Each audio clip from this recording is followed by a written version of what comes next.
Good morning, everyone. This is Something's Off, a true crime podcast on which we talk about things that are off. I guess that's our brand. I'm Rebecca Lavoie. Mel Barrett is still on vacation and we'll be back later this week. Right now, though, I have a special guest that I'm looking forward to bringing on and having you meet. Let me just let you know what we're going to do today. We're going to talk about some new document dumps in the Karen Read case and a couple of interesting observations about those from some new FOIA requests. We're going to be talking about a case that my special guest would like to tell me about. And we're just going to gossip a little bit as we often do. So we will do all of that. And I'll introduce you to my guest after a quick intro.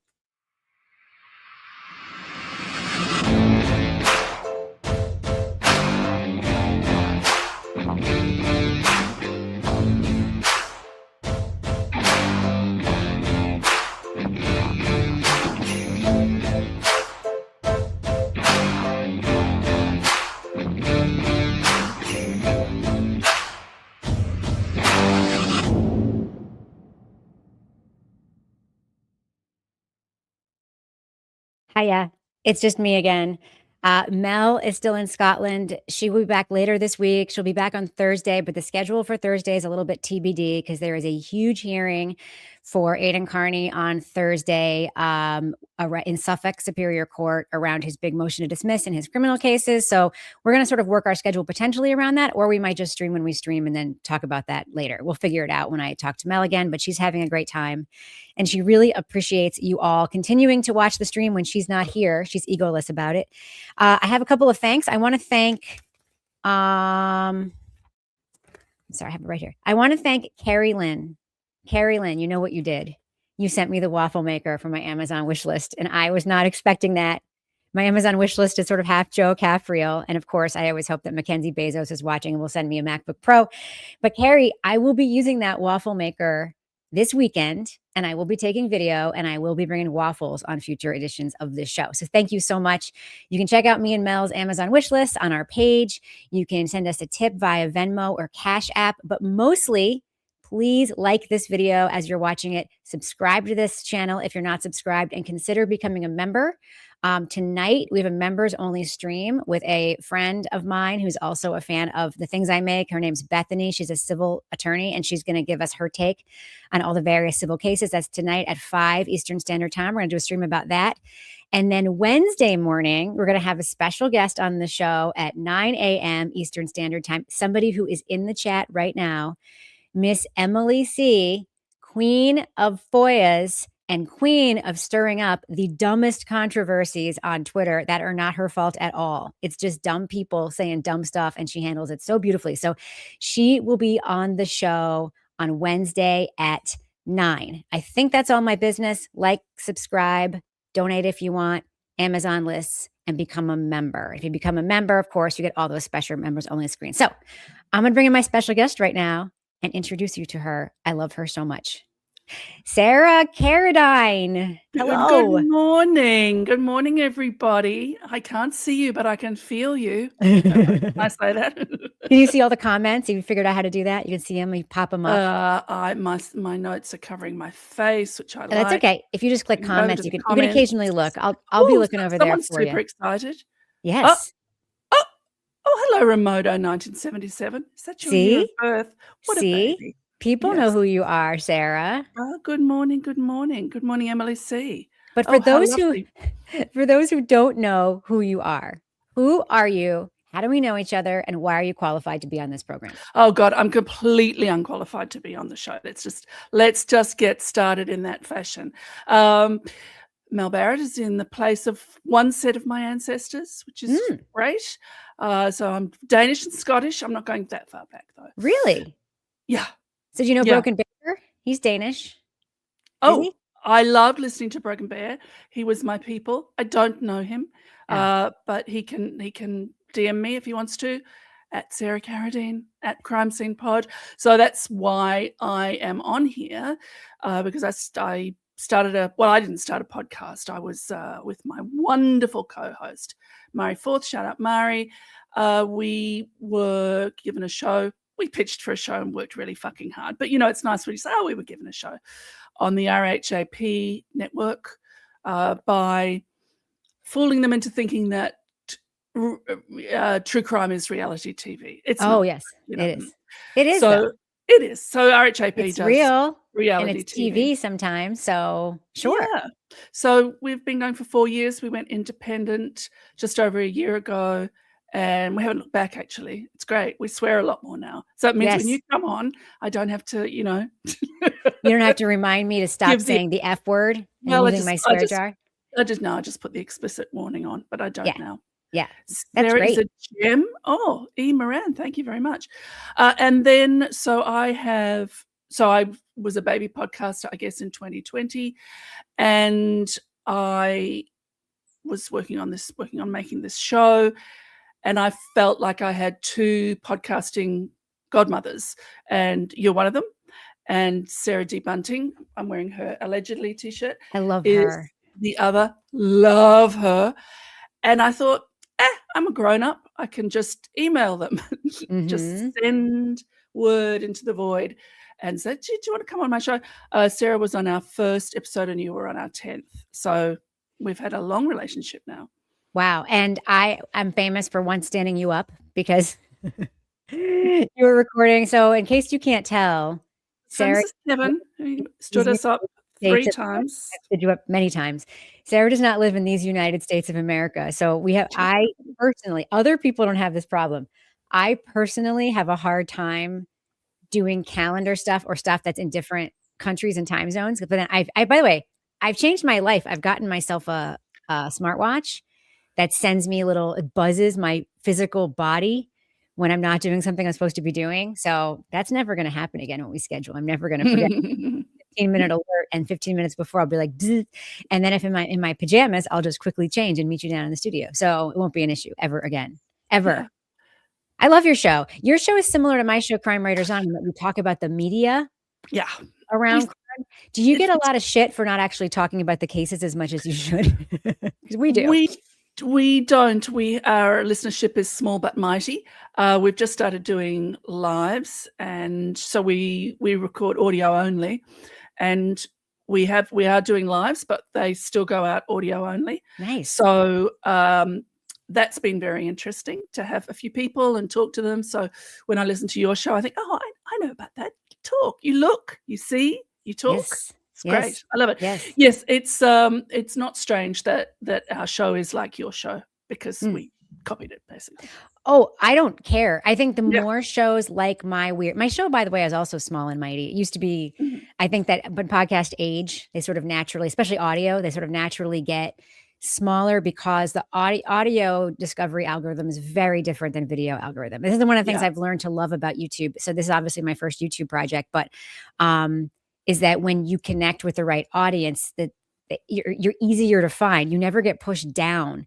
And so like when you're on Apple Podcasts or whatever, the algorithms are based on how many people are discovering you, not how popular you are. So even if you have your same, I don't know, 150,000 downloads a month or whatever, and you maintain that audience, there will be podcasts that have smaller audiences than you above the charts on you because nobody new is discovering you. So you kind of get pushed down. And YouTube is sort of the opposite. Like you can continue to grow, and as you get more mature, you can get bigger and bigger and bigger, and you're not going to be harder to find when you're bigger. You're going to be easier to find, which is a weird thing about audio. But we used to tape the show. We used to do it live, dive to tape and then edit it and then post it. I enjoy doing live so much more. Yes, when you're the editor, like Mel is, like I am, it's just so great. You go, well, whatever's on the tape. We are going to do a new thing for members. We have a membership through Buy Me a Coffee, just casually mentioning that, buymeacoffee.com/crunchypod. And they are now going to once a month be able to watch us record our audio podcast. So they're going to see all the mistakes and all the fuck ups that we do, and all the times that we can't read our script, and all the times we laugh inappropriately and swear, which I cut out, but they're going to be able to see that. So that's kind of fun. But we get more follows and more listens, because one thing we do that Crime Writers On doesn't do is we have a guest. We have guests, as you would have noticed, because we asked you on and you come on. So we don't always have a guest every 10 or so. We just do me and Mari. We just do Mari and me. We just do me. Yeah, that is grammatical. We just do me and Mari. It is me. And So if we get someone, like when we first started getting the Date with Dateline girls on, I love them. We had people find us through them, but then I was on one of their lives and they said, yay, we found, them through us. So, and various people like that. But yes, we love them too. So Melbourne, Australia. Oh, yeah. Is that where you live? You live in Melbourne? Yummy. No, I live in Sydney, but somebody loves Melbourne. Are you in Melbourne? What are you doing? Go to bed. Well, that's my question. So I know the most boring discourse to have with you is what time is it there? It's the most boring discourse, but I am always curious. What time is it? 1:00. Jesus Christ. Thank you so much for coming on this program. It's fine. It's fine. Thank you so much. Yeah. And then, it's interesting, the Date with Dateline ladies, for those who don't know them, they do audio podcasts, but they have a good video presence on social and stuff. They have a show called Date with Dateline. Two best friends. They started it like a few years ago, and they basically talk about Dateline episodes, and they're so funny and so good that like the Dateline hosts like reached out to them, and now they have like a relationship with Dateline, and they got like Mankiewicz on their show sometimes. Like they're really in with the Dateline people, and even though they're very irreverent about the show, and they point out all the things that are like nuts about the show and about the people on the show, like they're the best, and they're so fun and funny, and I love them. And I see them too as like, we have like a family of fellow podcasters. You're in it, they're in it, probably like Ellen and Joey are in it. Yeah. Like it's just like the good guys, like the Maggie Freelings. Like we have like a good guy group. Sarah D. Bunting, obviously. Yeah. Sarah D. Bunting, by the way, Terry Ariano, and Jenny Lawson got me fired from a job a long time ago because I was spending too much time on the internet in the very early 2000s, like 2001, reading their website, previouslytv.com, and the tomato meter one that they used to have. And rotten tomatoes. I was so, I just had like, anyway, I was always on their website. They had a great blog. They were like the founding mothers of internet pop culture blogging. Absolutely. But yeah, so Dateline, let's see. Let me see. Did Dateline just do a Faust episode? If they did, I'm sure they cover every. It just dropped yesterday. It's called A Window in Time, I think. And it was hosted by Blaine Alexander, and the Date with Dateline girls, Katie and Kimberly, they do have names, are going to have her No last names, though, just Katie and Kimberly. Yeah. Yeah. And they didn't show their faces for a really long time. I know.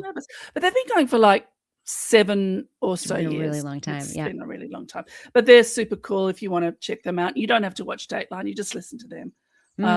And they have lovely runners. They're super funny without trying. They're great. Kimberly just tells, it's exactly like how the readathon started. Kimberly used to tell Katie, she used to recap the Dateline, and Katie said, we should get in front of microphones. And they do.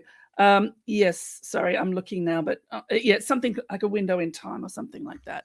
Emily C says you sound like a grown-up Bluey. I don't know what I don't have little kids, so I'm not familiar with Bluey. Is that a compliment? Yes. Oh, nice. Yes. We're Meghan and Harry in Sydney. What do you think about Meghan and Harry? Oh, the royal family's fucked. Get rid of them. Don't kill them or anything. No political violence here. Let the press take care of killing the royal family.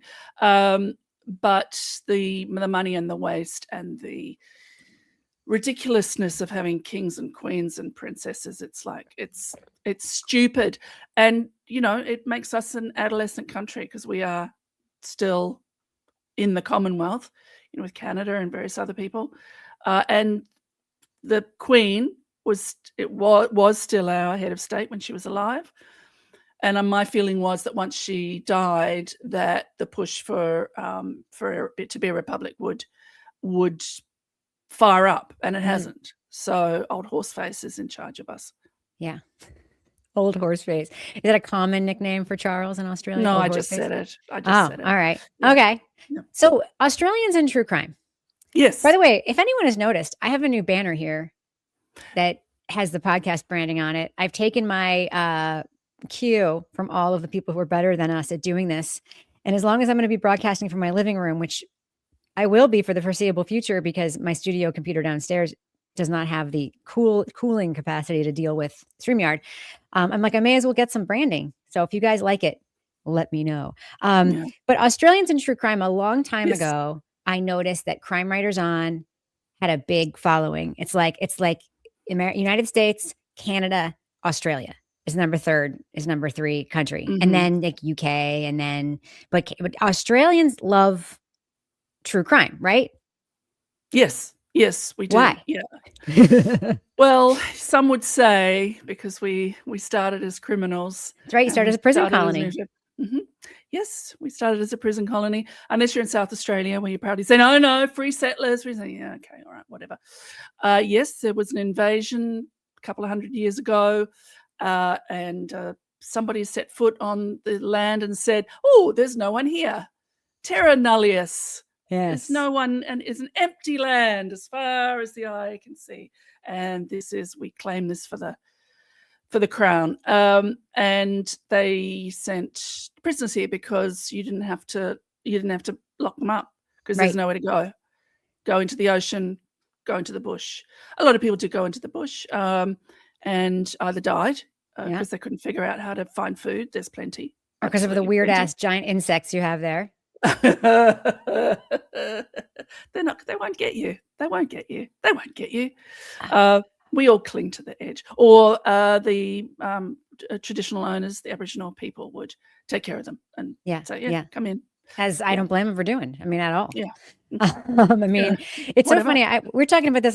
My day job, I oversee a podcast about civics, and we're talking about episode themes around Civics 101, everybody. Yeah, it's called Civics 101. We're talking about episode themes around the 250th anniversary of the country and stuff. And we're probably going to do something at some point on so-called manifest destiny, which I don't know if you've heard that expression before, but it's the American ideal that was taught as a positive when I was in grade school of if you see something that belongs to you, like westward expansion. Oh, that's ours now. Like landing here and, and being like, this belongs to us now. And it's like, that's just that's the founding of our country is sort of based on that. And it sounds like England, of course, as we know, has a long history with this sort of manifest destiny thing too. Yes. It's like, we want your shit. We want you to be subjugated. You belong to us now, kind of situation. And there's a fantastic short drama miniseries called Bait, which is absolutely fantastic, written and starring a wonderful Pakistani Englishman about a sort of failing actor who accidentally is thought to be auditioning to be the new James Bond. And so suddenly there's this big whirl. So it's fantastic, and go and watch it. But the really interesting thing is, of course, his speech is, this is what an Englishman looks like. So they're still fighting that. We're still fighting a word that rhymes with, what did I say? Spacism, racism. You can say racism on the show. Racism. You have 2 Australias. We know it's like a whole thing there. There's 2 Australias. And it's my opinion. It's not more than an opinion. It is my belief that so long as we say we're not a racist country, we're not going to solve it. We have to say we are a racist country. We are racist. And let's try and solve there's the deeply systemic, buried racism that is. It's the original sin, right? It's foundational. It's foundational. It's sin. I mean, that's the whole thing. I think people, when they talk about how they don't want to talk about, enslavement, they don't want to talk about it's 2000. This is the original sin that we are still grappling with. When you found your whole thing on something rotten, like it's really hard to get the rot out. I think that's the larger point. You also, one of the things I wanted to ask you about is you have an interesting media landscape there, very much shaped by the Murdochs initially. That's like your big media guy. Yes, Rupert, not Alec.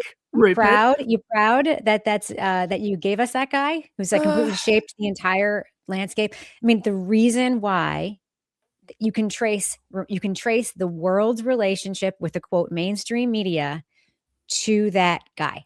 Like, people in this chat and watching this may not believe this, but I'm 53 years old, and I remember a time when the news was deeply trusted. 53. I'm more than 53. Yeah, but I remember a time when the news was deeply trusted, when there was no opinion on it whatsoever, when it was not 24 hours, and when Americans and other people in the world would read something and they'd actually learn something that would change their mind because it was true. And that, of course, all began eroding. And Murdoch had a big part in that. So are you proud? So proud. Yeah, so proud. Well, Australians are very good at. We've got another Australian in JC Oz is she, he, or they say, like most big bugs, us Australians run in the opposite direction to Americans. Lol. Yeah, to Americans, but not from Americans, because we love Americans. We love them. You do? We love. Yeah, I do. Yeah, I love Americans. I don't. Your country is pretty having a bit of a little time. We're having a crisis. Yeah, You're having we're a not time. feeling it. Everyone. But, Honestly, that's the thing I'll say. Everyone is having a hard time. Yeah, People everyone's having a hard time. Yeah. People who think of themselves as really liberal, having a really hard time. People who think of themselves as extremely conservative, everybody is having. That's the thing I think we all have in common right now. And it's why I'm so excited to have all these new friends in the internet space who come from different walks of life than I do and have different feelings about things than I do, because I think the thing we all have in common is we are all having in our own way a really hard time. Yeah. What the hell is going on in our country and how do we move on? And it's like, it's hard for all of us. Like, yeah. And I think that the era of being like, if it weren't for those people, it would be fine. Like, it's not the case. Like, we all have to work on it. So yeah, you can't just pull one. It's not Jenga. It's not just pull one out and the whole thing falls down, because if you pull one out, everything else, the structure still stays. That's but right. yes, so Murdoch, very proud, very, very proud.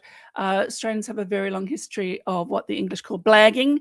So we like to tell stories. We like to see if we can get away with stuff. We're bullshitters, basically. But, we're good people. I think you're good people. No, and yeah, yes, Francine is Leb says, do you remember when TV would go off the air at 2 a.m., snow until 6? I sure do. Sure and do. They used to play the national anthem. It would go off the air. They'd play the national, they show a thing of a flag going like this. And then it would, and then it would go down into a little dot, and then it would just be until like 5 or 6 a.m. It was a whole thing. Yes. Which is great for horror films. Yeah. One thing that's interesting about your media landscape is the libel defamation laws are very different where you are than where we are. So I remember listening to an Australian podcast early on in the Crime Writers On era, where we review podcasts, obviously. And it was one that was really popular in my own your own backyard. Was that right? Is it the one with the guy who maybe killed his wife? And it was like really, really popular. Do you mean Teacher's Pet? Teacher's Pet. I'm sorry. Yes. Teacher's Pet. No, that's good. Thank you. Thank you. And then all of a sudden, all the episodes like disappeared, because I think that was from ABC, which is the Australian broadcasting company. And there was some sort of defamation so can you just talk about the things that are different for you than they are for me, for instance? Yes, like there's a whole lot of things that crowd into my mind all at once, and I will answer your question, but the very first thing that comes to mind is police are not allowed to lie to people. In Australia. Thanks, honey kids.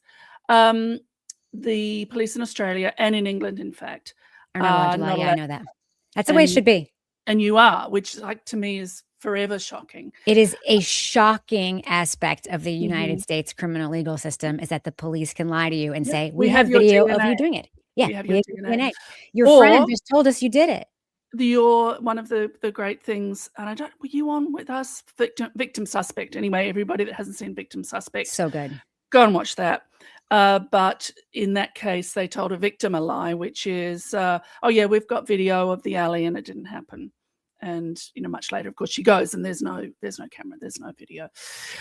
So that's one thing. We do have spectacularly rotten police periods of police. The 70s and 80s in Sydney, where I live, they used to say New South Wales police, the best police force money can buy, and the corruption was out of control, absolutely spectacular, and there's lots of good fiction and non-fiction about that. So we're not clean on the police by any means. Who is? Who's like clean on the police? Well, like who's? I mean, I know that people sort of put England up there in terms of like good. No. I know, but they do. I mean, it's all relative, right? They watch Broadchurch and they think, they're all. But it's all relative. So, like, I was just doing an interview with the I don't know the name of his channel. He's like Mr. Hines, the ketchup guy. He's British. And I did an interview with him last week, and we were talking about it. And he was talking about how he feels pretty good about policing in England. And I'm like, I think that's great. He's like, oh yeah, there's corruption, whatever. The big difference, I think, is that when there's corruption in the police in England, I see more stories about accountability around the corruption there than I do here.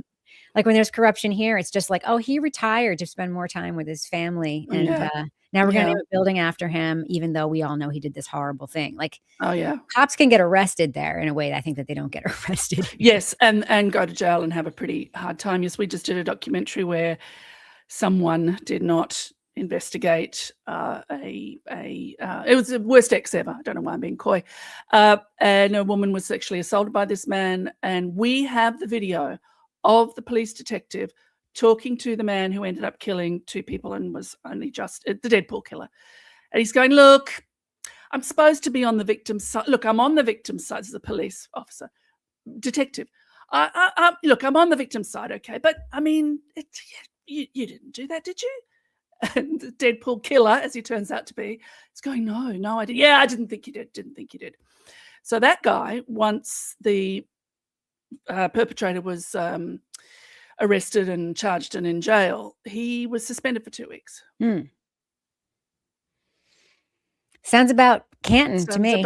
Sounds about Canton. So we do. I'm not going to say that we don't, but the landscape is slightly. The landscape's very slightly different. Certainly, the court system. I've been on a jury, as I believe you have as well. So that was very interesting. We get paid. I don't know if you do, but we get paid. How much do you get paid to be on a jury? You get paid. It's not a huge amount. And if you are in permanent employment, your employer is required to pay you. Yeah, there's a few jurisdictions in the U.S. that have that, very few. For the most part, there are some laws around employers having to let employees go to jury duty, and obviously you have to go, otherwise you can be like penalized, held in contempt. But where I live, you get $20 a full day if you are. Oh no, it's like, and I very luckily work for an employer that will also let me take days off and pay me for those days, so I get an extra $20 a day when I'm a juror. But it's very disincentivizing in most jurisdictions here to be a juror because, like, I saw it myself. I was just called for jury duty a couple months ago. I didn't get picked, but a lot of the people who got picked in the pool were like, I will make no money if I sit on this jury. Like, I'm a carpenter. Like, I don't get paid if I don't show up to work on someone's kitchen or whatever. And so, people who have jobs who aren't lucky enough to have like a benefits package and like paid time off for jury duty, they lose money when they sit on juries. And that is incentivizing people to get the deliberation done as quickly as possible, which is not great for the defendant, Yeah. I mean, I think this is what I think is that if you believe that there's a legal system whereby if you're charged, you go in front of a jury, then you need to sit on a jury if you're called, because you just are. And also it's fun. It makes you feel like it's so civic duty-ish. I was on a very violent case for 3 weeks, which is pretty hard. We were offered counselling. We got lunch. We got various things. And 5 years later, I was in Italy, as you are, in a little tiny village at a cafe. And this man, I was with my aunt, and a man was staring at me, and I thought, oh my God, your wife and kids are right there. Like, stop. And I'm not interested, like, quite apart from anything else. And he kept staring and staring. And I have a very good memory for faces, not so much for names. And then he said, oh, I think I know you. And I said, I don't think so. I've just got one of those faces. And then I thought, oh, I'll be kind. So I said, oh, what's your name? And he said his name. And I said, we were on a jury together. And his wife went, oh, my God, that was so hard. And he was so affected because we actually found this guy. Now we would find him guilty. We knew he was guilty. We knew he was guilty. It was this very weird thing where we had a very tough time as a jury. We agreed on everything because we were allowed to discuss the case in between time, which I don't think we can't do that. Yeah, we can. So the only restriction is everybody has to be in the room. So if someone steps out for a cigarette or goes to the bathroom, you have to stop talking about the case. But we would talk all the way along, and we'd sift and went out, which was like really useful because there was a lot of complexities. And we had an entire day of police officers saying, I took the wrench and handed it to Sue. And then Sue comes on, I took the wrench and I handed it to Bill. It was like a chain of custody, Chain of custody. Which there was none of in the Karen Reed case. So we were able to talk things through, and we were thinking, oh, he's being stitched up. And then the defense made a fatal error and put the defendant on the stand. Oh. Don't do that. We just came back and went, oh my God, he's so guilty. We just decided he was guilty. But our deliberation was whether we could find him guilty because it was circumstantial evidence. Yeah. Now, of course, we know a lot. Well, I think we're more informed about because after all, juries know how cases are investigated. Oh, yes. Rebecca, you know that. You pay attention, girl, all the way over there. Come on. But we, in fact, sent a note to the judge. Can the judge please explain circumstantial evidence to you? And this fellow that I met again in Italy, we were on opposing sides in the room. Like, it was all very amicable. Yeah. It wasn't 12 angry men because we all agreed. Well, you're Australian. He's not guilty, and then he's guilty, you know. And as someone in the comments said, the only people nicer than Canadians are Australians. So, well, I don't know, get us in a corner. But you turn into kangaroos when you're cornered, right? Those fuckers in their claws, man. Oh my God. No, stay away. Don't approach a kangaroo. Yeah. And they say, oh, they kill dogs. Yeah, they kill dogs who are attacking them. Yeah. As why wouldn't they? So yes, I was on the, but we can't, I was on the, we have to find him not guilty because it's circumstantial evidence, even though we know he did it. We can't know he did it. And there were things like a photograph. So you were the Mel Barrett of the jury. You were the Mel Barrett. I was the Mel Barrett of the jury. There was a photograph that we weren't allowed to see. We were sent out of the room while they discussed it. And one of the jurors was saying, well, there's that photograph. And we were going, but the judge told us we're not allowed to know there's a photograph. That's why, when you're instructed to disregard something, believe me, the jury knows it happened. And this fellow was on but we know he's guilty. So we went back and the judge explained circumstantial evidence again. And I thought, oh, we can find him guilty. We went back in and I opened my mouth to say, oh, I've changed my mind. I think we can find him guilty. And he opened his mouth and said, I've changed my mind. Obviously, we can't find him guilty. So then we had another long deliberation. And in the end, and again, I'd do this differently. There were some holdouts for guilty, like 2 or 3.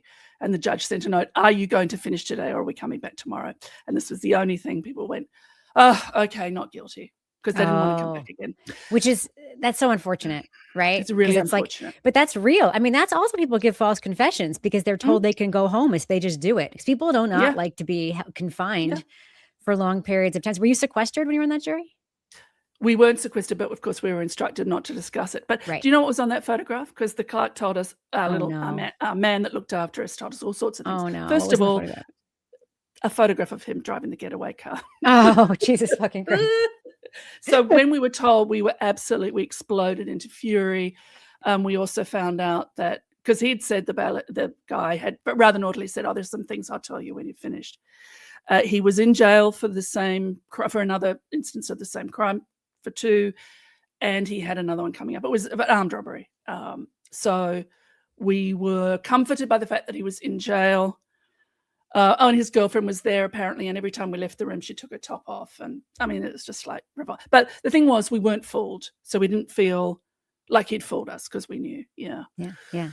So that, what am I saying? We're talking about the legal system. So we don't sue each other very much. It's really hard.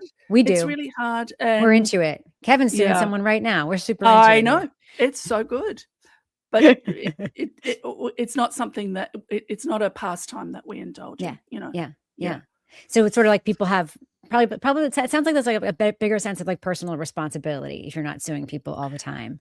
Well, yes and no. I mean, obviously, if you spill hot coffee on yourself, you sue McDonald's. Now, that was hot coffee. She had third-degree burns, that woman. People completely misremember that case. She was messed up from that. That was not a hot coffee. That was a scalding lava situation. She was really hurt. Yeah. And she dropped it in her lap, and she's a lady. So she was very in her no place, very scarred. And she was older and everything. And the lid was not on. Like, the lid was not on. It was super hot. The lid was not on. Yeah. But we may do that, but we don't tend to, I don't tend to say, you did this to me and therefore I'll sue you. Right. Australians, tell me if I'm talking out about my ass. Oh, Shelley Womble, 9225, lives in Melbourne, Florida. Nice. And the zoo has kangaroos. I'll bring that one. By the way, you can touch the comments and put them up. I don't touch them. You put your mouse on them. You're so funny. Yeah. Our zoo has kangaroos. You enter the kangaroo area. You're in the pen with them. You can feed them in the morning. Would you ever feed a kangaroo, Sarah? Yes. So those of you who are fans of Survivor, and you may remember Omar Zahir, the exotic animal vet. He was in Australia recently, and we went and had a wonderful backstage tour of the Taronga Zoo here, which is one of the highest rated good guy zoos for sustainability. And you know, they've given away like super high highlight animals, like had rhinos and said they're not happy here and sent them where they would be happy and stuff like that. That's nice. For example. But yes, we went and said hello to the kangaroos. It's very nice to pet a wombat who will also take a bite out of your hand, so you've got to reach over the top of their head. Susie had a nice pet. And of course they're all boned all down the back because if they're being pursued, they run into their burrow and they hunker down, and the dog or whatever is chasing them comes over and they stand up and they smash the animal on like the, Godzilla roof. with the little things on the top. Exactly. Yes. Wow. So would I pet it? Yeah, but I would be very it's not respectful because I'm a great person. Respectful of kangaroos because they can, like everything, they can hurt you. Have you ever been to that New Zealand island with the quokkas? Quokkas, yes. Sorry, I'm mispronouncing it. Have you been there? That's okay. They're Australian natives. What are they doing in an island in New Zealand? Isn't that New Zealand where the island is where you can take pictures with the quokkas? No, that's Australia. Oh, that's Australia. Have you been there? Then? I'm sorry. No, I haven't. I completely misidentified. This is my imitation of a quokka. If you're not watching the video, you're about to miss gold. Yes. Hold on, I'm going to show people. So there's an island where you can take selfies with the quokkas. It's incredible. Perfectly said. And every freaking Rottnest. Oh, is it Rottnest? Oh, okay. Yeah. Stuff. Let's see. Where am I going? Oh, window. Hold on. Here we go. Burleigh, NYC. Burleigh? Like the bra? This is what they look like. Like they're so freaking cute. Yeah, they're ridiculously cute. And they're small. So that's always fun too. Yeah, they're about that. Yes, so I haven't, but I've, Paddy Melons and stuff, because in New Zealand, they don't have any native mammals. They do have 2 bats. Are bats mammals? Yes, I suppose they are. They have 2 native bats, and the rest of the native animals are birds. Says this woman is correctly pointing out, D-Cool, that all that woman, the coffee woman, want was her medical bills paid for, and McDonald's made it a problem. And they basically had this incredible PR campaign that turned her into a late night TV joke. It was very effective because everyone, and this is what I always try to explain to people. Everybody remembers the media that dominated around any particular case, which is why when I say something like, for instance, don't at me, people, that I think Scott Peterson likely did not do it. Yes. The reason people are so sure, well, the reason people are so sure that he did is because of the media coverage of the case. Mm-hmm. That is why, because I used to think he did it. I remember the Dean Cain movie. I remember Nancy Grace. Like, I remember all of it and being like, oh man, where is the body? Yeah. There's literally no evidence that he did it. Yes, he was a shit husband who was having an affair and tried to conceal that even after his wife went to It's not a crime.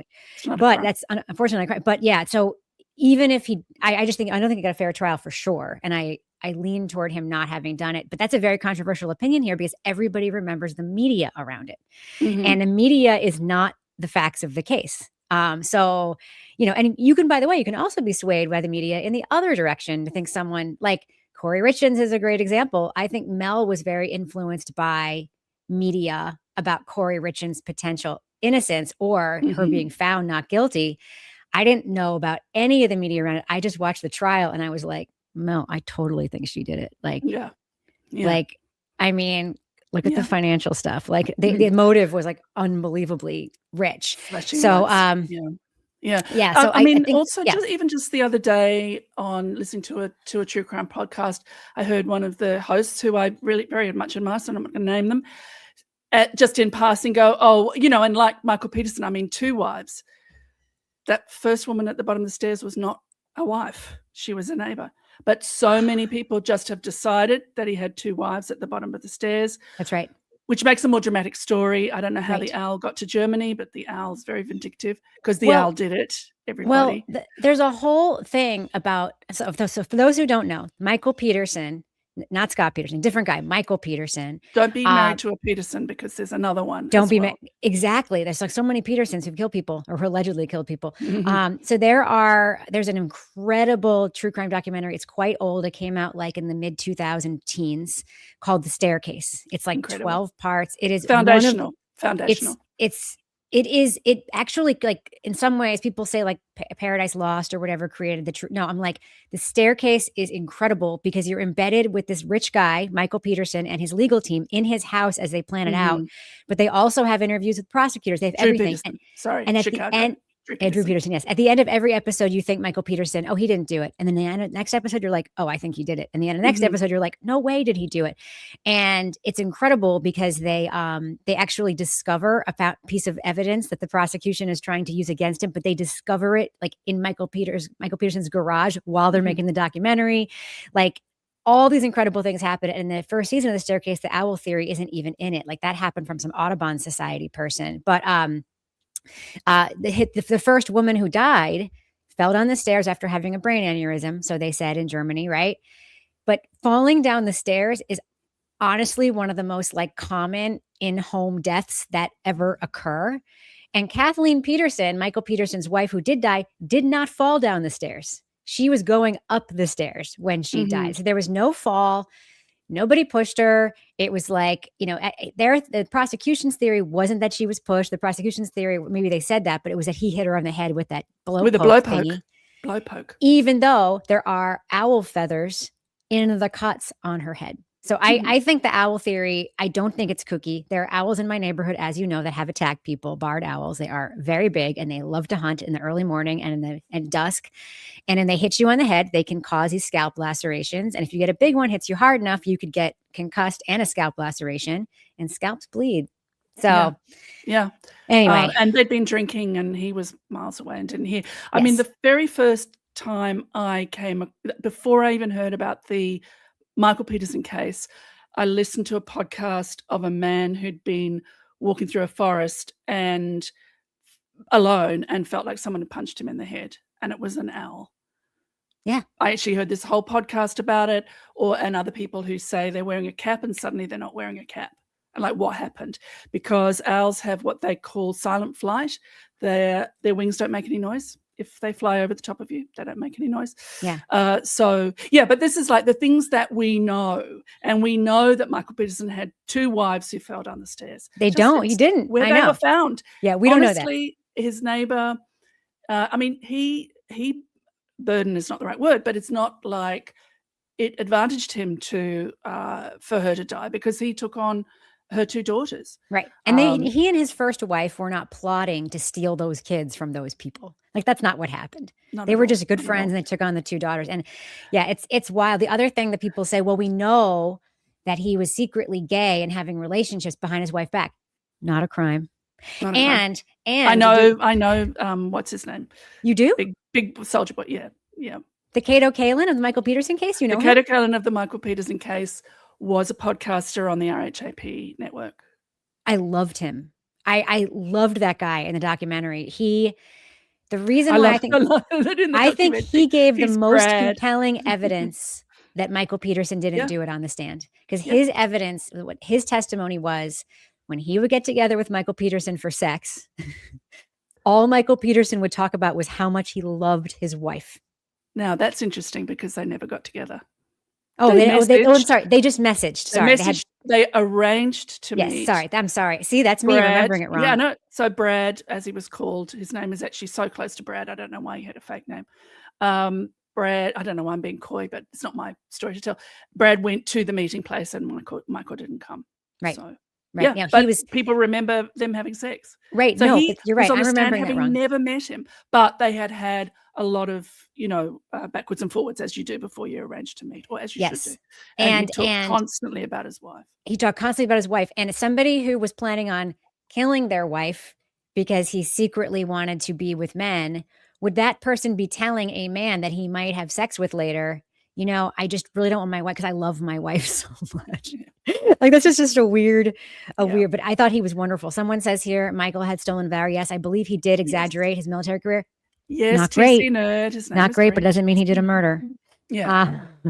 Somebody who's a good liar, being a good liar does not make them a good killer. Like, that's the Scott Peterson conundrum. Like, really good liar, apparently, until he wasn't. And that doesn't make you a killer. It just means that you're a fucking liar. Yes. Yeah, that's it. It's an interesting case, but the Michael Peterson thing, the staircase, the jinx, foundational. But the problem with the That's jinx what I did. now is Yeah. it's made Killed them everybody all, I think that, suppose. yeah, it's the jinx makes every Okay, now bye-bye. prosecutor think that it's Bye-bye. Bye-bye, Rebecca. Somebody was the very burping. kind, very kind about my Nancy Grace impersonation. You shouldn't have said anything because now you're going to get impersonations. Yes. Well, sorry, go ahead. The Well, jinx, no, I was but just of going to course, say yeah. the problem with that case is now every prosecutor thinks if someone gave an interview, they probably confessed on the raw footage. Everybody's waiting for their jinx moment. Right. Then in the second season, it was like, oh, you edited the audio. Oh, you edited the audio while making a product. Exactly. While making television. a documentary in which the audio was going to be played. Oh, I love the jinx. Both seasons were great. Both Making a Murderer is also foundational. For me, when I first got turned on to true crime, if I may use that, when I first realized that it was a thing that I really liked, was Errol Morris's The Thin Blue Line, 1988, I think, something like that. And it was like nothing that had ever been seen, in my opinion. So before that, it was very Dateline, very news-based. This happened, and then that happened, and then they went to jail, or they didn't go to jail. And Errol Morris made a documentary called The Thin Blue Line. And he did reenactments, which we now hate. Historically, we now hate. Sometimes they're done well. Sometimes Sometimes not so much. Worst Ex Ever uses animation. It's absolutely fantastic. And We Are Jenny, I just saw, and they used like cut out paper doll and books opening and it's perfect because it makes sense. Yep. But yeah, so The Thin Blue Line was incredible, and I watched it several times, and I thought, this is really interesting. And the moment where, I mean, it's not going to be a shock now to anybody that watches true crime, but then a man that we've been talking to, that's been a talking head for the whole thing, lifts up to scratch his cheek, and he's got handcuffs on. It's like, love that. Oh, Jump scare. Jump scare. And he says to Errol Morris, it might just be that he was a man who didn't help another man on the road, and then he got what he got. And you go, oh, you're the murderer, and you never got caught. But you just told Errol Morris. Of course he did, because he's a good interviewer and he made him comfortable. Exactly. So that I think that was a big shift, but certainly the staircase, Making a Murderer. Making a Murderer, I had heard the story of before they made Making a Murderer and before Teresa died. Teresa? Is it Teresa? Teresa Halbach. Teresa Halbach. Before she died, I listened to a very interesting, was it Radiolab? It might have been Radiolab, because the woman who he was in jail for having raped, which he didn't do, was an interview with her. And she described, she was on the beach with her boyfriend or her husband, and she walked up the beach a little way, and this person jumped out of the bushes and took her into the bushes and raped her, unfortunately. And she was lying there, struggling, and she thought, I'm going to die, but if I don't, I want to make sure that I know him if I see him again. So she spent the event staring at this man in the face, and you imagine that face is very, very close to hers. And she identified Stephen Avery. She went to court. She said as soon as she saw Stephen Avery on the six-pack, which people don't know, they show 6 photographs of very similar men instead of a lineup. When she saw the six-pack, she had a visceral reaction in her body when she saw Stephen Avery. She went to court. She looked him in the eye. She said, that is the man. And Stephen Avery went to jail. And those who know that he didn't do it. He didn't, yeah. Somebody else did it. It's not even a question of whether he did. It's not a question. It is a matter of fact that he didn't do it. The guy that did do it went to court, and the woman who was raped looked at him and thought to herself, I have never seen this man before in my life. You're never going to believe who's here. You're never going to believe who just popped in. Mel Barrett! Oh, I had to come on to see my favorite people. Hello, hey, Mel. Mel. Hi, I had a few minutes. pop in. I didn't want to hijack anything. I just You're wanted hot. to You're hot. You're hot. say, You're hot. What do you think of my background, Mel? I love it. I love it. I was just showing it to Lindsay. I love Do I look it. like more profesh? Do I look more like I'm actually making a podcast instead of just sitting in my living room gossiping? I mean, you have the Emmy sitting on the other side of you, so yeah. Speaking of stolen valor. Right? Isn't it 2? No, this is an iHeart Award. This is Kevin's Emmy that he actually did win. And this is my Communicator Award. No one knows what this award is, but I won these 2 for You Can't Make This Up. RIP, You Can't Make This Up. RIP. And Kevin won this Emmy for a news feature he did about a woman in New Hampshire who provided the scream for all these old movies. Like she was called the Scream Queen in Hollywood when someone would need a stock sound of a scream, like it was her. So yeah, he won an Emmy for that. And because there are Emmys for news, by the way, also. There's Emmys for, there's like regional Emmys that do news stuff or whatever. So anyway, but I keep it back here because it's not doing anyone any good in our mantle. No one knows it's there. And I am a media person, so I figure this gives me instant cred. So It does, of course. yes. I used to be. So how are you in Bonnie, Scotland? Sorry, Mel. Oh, no worries. I was just going to say, when I worked at BET, I played the voice of all the old white ladies. Oh. Can you do your old white lady voice? It's this. Get off my lawn. So when they needed a voiceover, that was like old white lady voiceover. That was you. Yeah, that was me. On BET. You were like their token white lady for all their reality shows. So if you watch College Hill or if you watch DMX or Lil Kim, I'm always the voice of an old white lady. Your life, man. Incredible. I know. Incredible. It's gorge. And we are having the most. Where are you? We're in Edinburgh. We're having the most amazing weather. It's been sunny and I mean it's breezy, but it's just beautiful. Mm-hmm. So I came back to the hotel for a few minutes before we go out to our anniversary dinner tonight, and so I thought I'd pop on. Yeah, wonderful. Wow, yes, we love seeing you. What are you talking about? Well, I mean, I had some topics prepared, but we just started talking about some true crime media and how the coverage of a crime influences what you think about the crime later, and folks don't realize.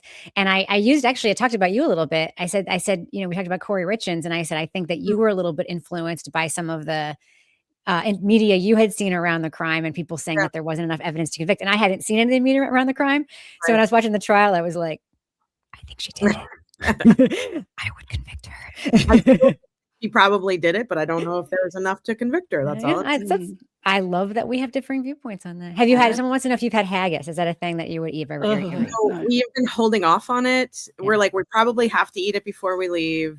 We did have I think I told you on the phone, we had a revelatory Indian. I didn't expect this to be like a food city. Yes, huge food city. It's amazing. Every place that we go to eat, even if it's like the little Italian joint, like on the corner where everybody sits and has a beer and watch football, it's the best pizza. It's the best everything. This morning we went to this place called the Coro Chocolate Cafe for brunch, and it's like these gigantic waffles, and you can put Nutella and ice cream, and you can put anything you want on them, and it's just like they're stacked like this high.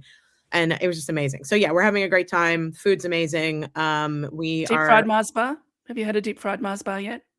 We have not had a deep fried Mars bar, but at our local fairs, we've had deep fried cookie dough and deep fried like Oreos. Oh yeah. Okay. Yeah, so same idea. Same idea. Yeah. And we had proper fish and chips, and we've just had really amazing food since we've been here. So proper fish and chips, like it was like in a paper cone situation. No. I think it's probably the way that it's cooked and the fish, because it was really good. It was really good. Great in fish and chips. So good. Yeah. But I don't want to interrupt your show. I just wanted to say hello. Sure. It's your show. Your show. Yeah. Literally. Well, your show, I belong to me now. So I have been checking in on Twitter occasionally, and there is so much drama going on that I cannot wait to talk about it when I get back. Well, we're having Emily C on Wednesday at 9 a.m. if you want to pop in. I may. We have to leave for the airport around 10, I think, on Wednesday. 10 but Eastern. I might pop in, but I cannot believe the drama that's happening between like Kate Peter, Turtle Boy, Emily C, and the FOIA stuff. I'm just like, what are we doing, guys? LTL is a real fucking baby. Yeah, what the fuck? And he's wrong. He's wrong. You wrong. You wrong. wrong. Yeah. You're I mean, wrong. we were doing true crime writing back in 2007, 2008, and requesting materials from the New Hampshire Attorney General's office, and they were going to charge us like $1 a page Yeah. for all the trial transcripts. And then we learned this trick where if you asked for them on CD, remember CD? Mhm. Like they didn't charge you the page count thing. We're like, okay, we'll just get, and then we printed out ourselves into a giant book. Yeah. I went to go get back in 2015 when I had started investigating the Correction, PMC. Emily's right. She did not provoke Yes. any of this. This is not a two-way argument. This is a one-way feud. I feel like this came out, he pulled something out of his ass and started going after her. But yeah, I remember I went to try to get the WMUR full trial footage. So I called WMUR, I talked to the people. Oh my God. $25,000 just for a copy of the trial. That's right. And if you want a minute, they'll charge you by the minute. So if you want to use 5 minutes of clips, they'll be like, that's 10,000 a minute. Like they will give you the most outrageous prices. Like it's Hearst, man.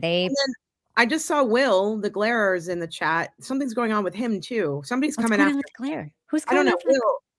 I've been seeing everybody going after Will for some reason. Huh. And I don't even know why. I gotta get caught up on the drama. I was watching the FOIA drama, and that's why I wanted to have Emily on so we could talk about her project. And so if you can join in and join us, we're having also members only tonight at 5 with Bethany. Bethany the lawyer. Perhaps. I mean, Yeah. Well, we have just saying. I know you're Yeah. addicted to working, even though when I go on vacation, I'm like, fuck you guys. I'll see you in a week. You're the opposite. You popped in for the Kelsey Fitzsimmons verdict. Come on. I did. But that was momentous. I know. What was I going to say to you? I've forgotten. Oh, and we're doing Turtle Boys fundraiser when I get back.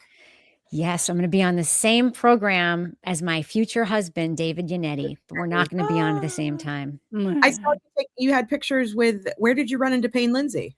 I was actually going to show that. We saw Payne Lindsay yesterday. He lives in Boston now. And after I haven't seen him for 2.5 years. The last time I saw him was at the Fire Fest, Obsessed Fest in 2023. It was the last time I saw him in person. We've texted very occasionally, but for the most part, for the last 2.5 years, I send him a text and I get nothing. Or I send him a text. He sends one text back. I text him back, and then it's like over. So I saw his partner at Tenderfoot, Donald. For those who don't know, Payne Lindsay is a very well-known podcaster. He made Up and Vanished. He's involved. He co-owns this company. He called also Tenderfoot. made Done Disappeared, didn't he? No, that was a parody of him, as you know. Yeah. Done Disappeared, Goose Ganking. But he John David Booter. Yeah, he was definitely like a OG true crime person, and we panned his podcast when it came out on Crime Writers On. And then I met him and completely fell in love with him.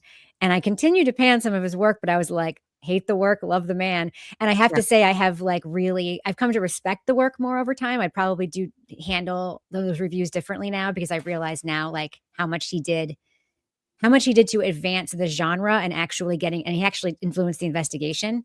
But this week, like I had sent him a text about something, and then he texted me back, and then he proactively texted me and was like, I miss you guys. Can we get together? And I was like, how about this weekend? I knew I had to like catch it. Yeah. And we went down and had lunch with him yesterday with the best time. He's like continues to be one of my favorite people in the entire world. I love him. Yeah, he was pretty great. I texted him on your recommendation about my first season of the Live Free or Die, and he was so busy. I think it just sort of fell through the cracks, but I would love to talk to him at some point too. He really inspired like the way I did that series. So, and he's a great example of, he was my first. And then on the way down, Kevin was like, I've been thinking about the parallels between Turtle Boy and Payne Lindsay. And there are parallels there. They're both little boys trapped in man's bodies. Yes. Which apparently I am very attracted to that, and I'm like a maternal big sister kind of way. Like I like that kind of dude. They both are totally brash and do things they shouldn't in the name of journalism. Payne is super woke. Turtle Boy isn't. Like that's a big difference. But they both also have opinions that I completely disagree with, and it's fine. Like Payne thinks that Adnan Syed is guilty. Like, and I don't care. I'm like, I just don't care. I'm just like, if you look at everything and think that, but he did it in good faith, he's actually looked at everything and thinks that, like, fine. It's the people who only look at, like, who only say things that are not true, sort of like the whole thing I just did with Michael Peterson, and then think that bothers me. But he's the best. We just adore him. We absolutely adore him. I love it. Well, I'm glad you guys got to see him. And I am going to pop off so that you can continue on with your show. But I just wanted All to say hi. I was so happy to see Sarah was on, and I wanted to say hi to Sarah too. Sarah's the best. Hi. She's got You many And you got fans in your the chat. waffle maker. You got your waffle maker. You got a waffle maker. I know. Thanks to That's Carrie amazing. Lynn. Amazing. Amazing. Audience, I miss you. I love you. And I will be back on Thursday, and we're going to have a lot to talk about on Thursday. We will. And also, we need to talk about schedule because there's a big hearing on Thursday too. So we'll talk about that when you get back.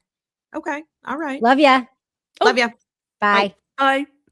Somebody just sent you $10. I know. Thank you very much, Miss VUSMC. Liked BLT at first, but my 3D printed D-Rex man part is bigger. I don't know what that means, but thank you very much for your $10. We really appreciate you.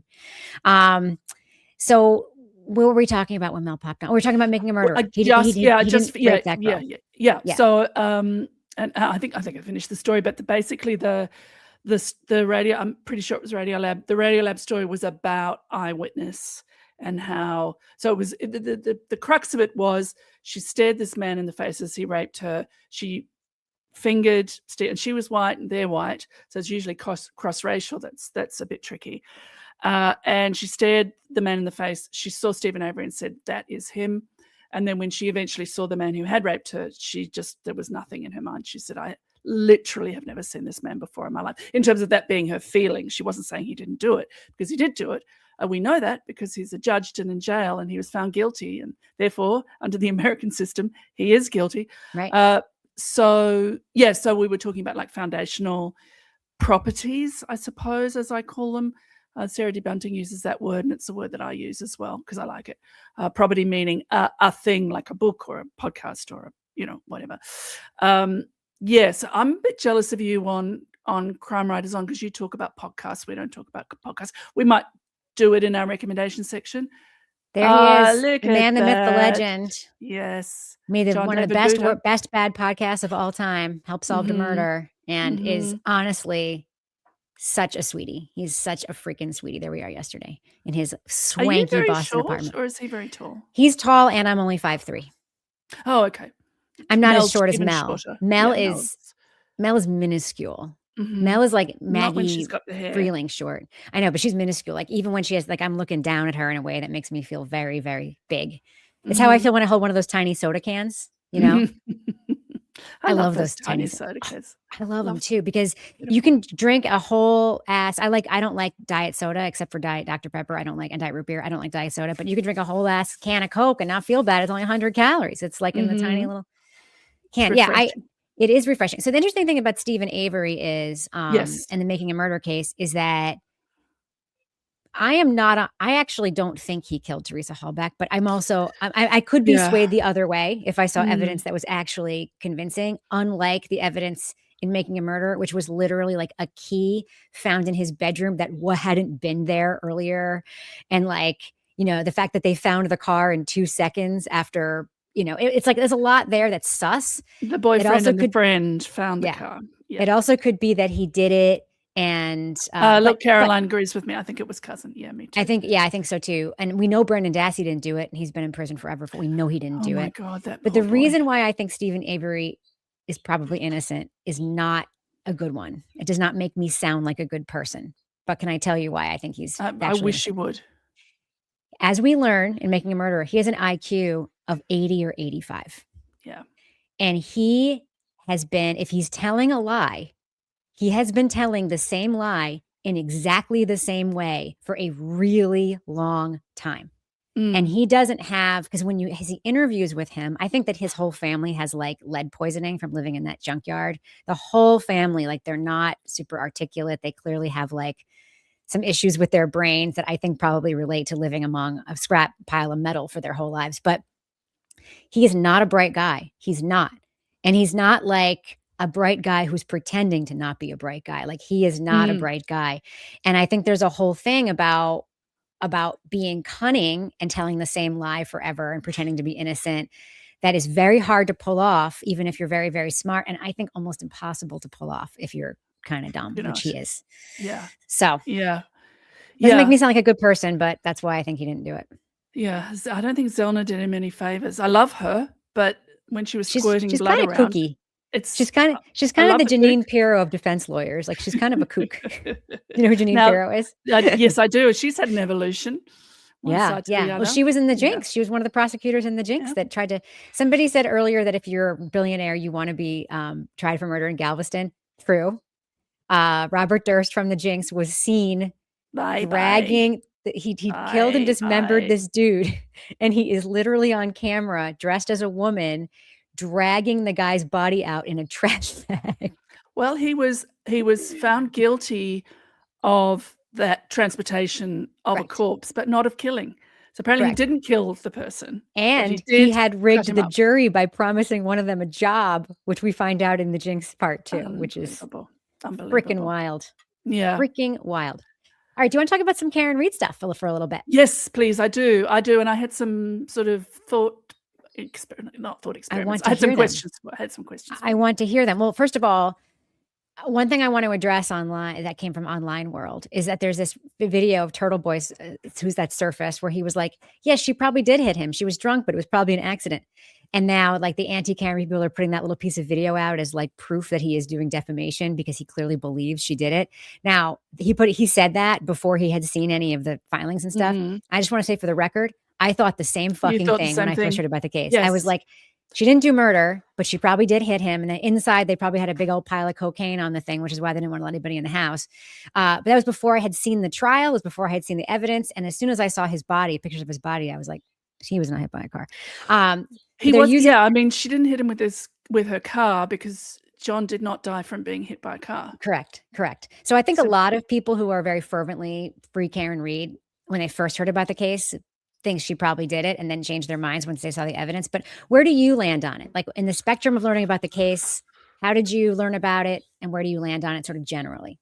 Well, I did come at the case through you, and I remember your evolution because when I first came to it, you had the opinion that she had done it accidentally.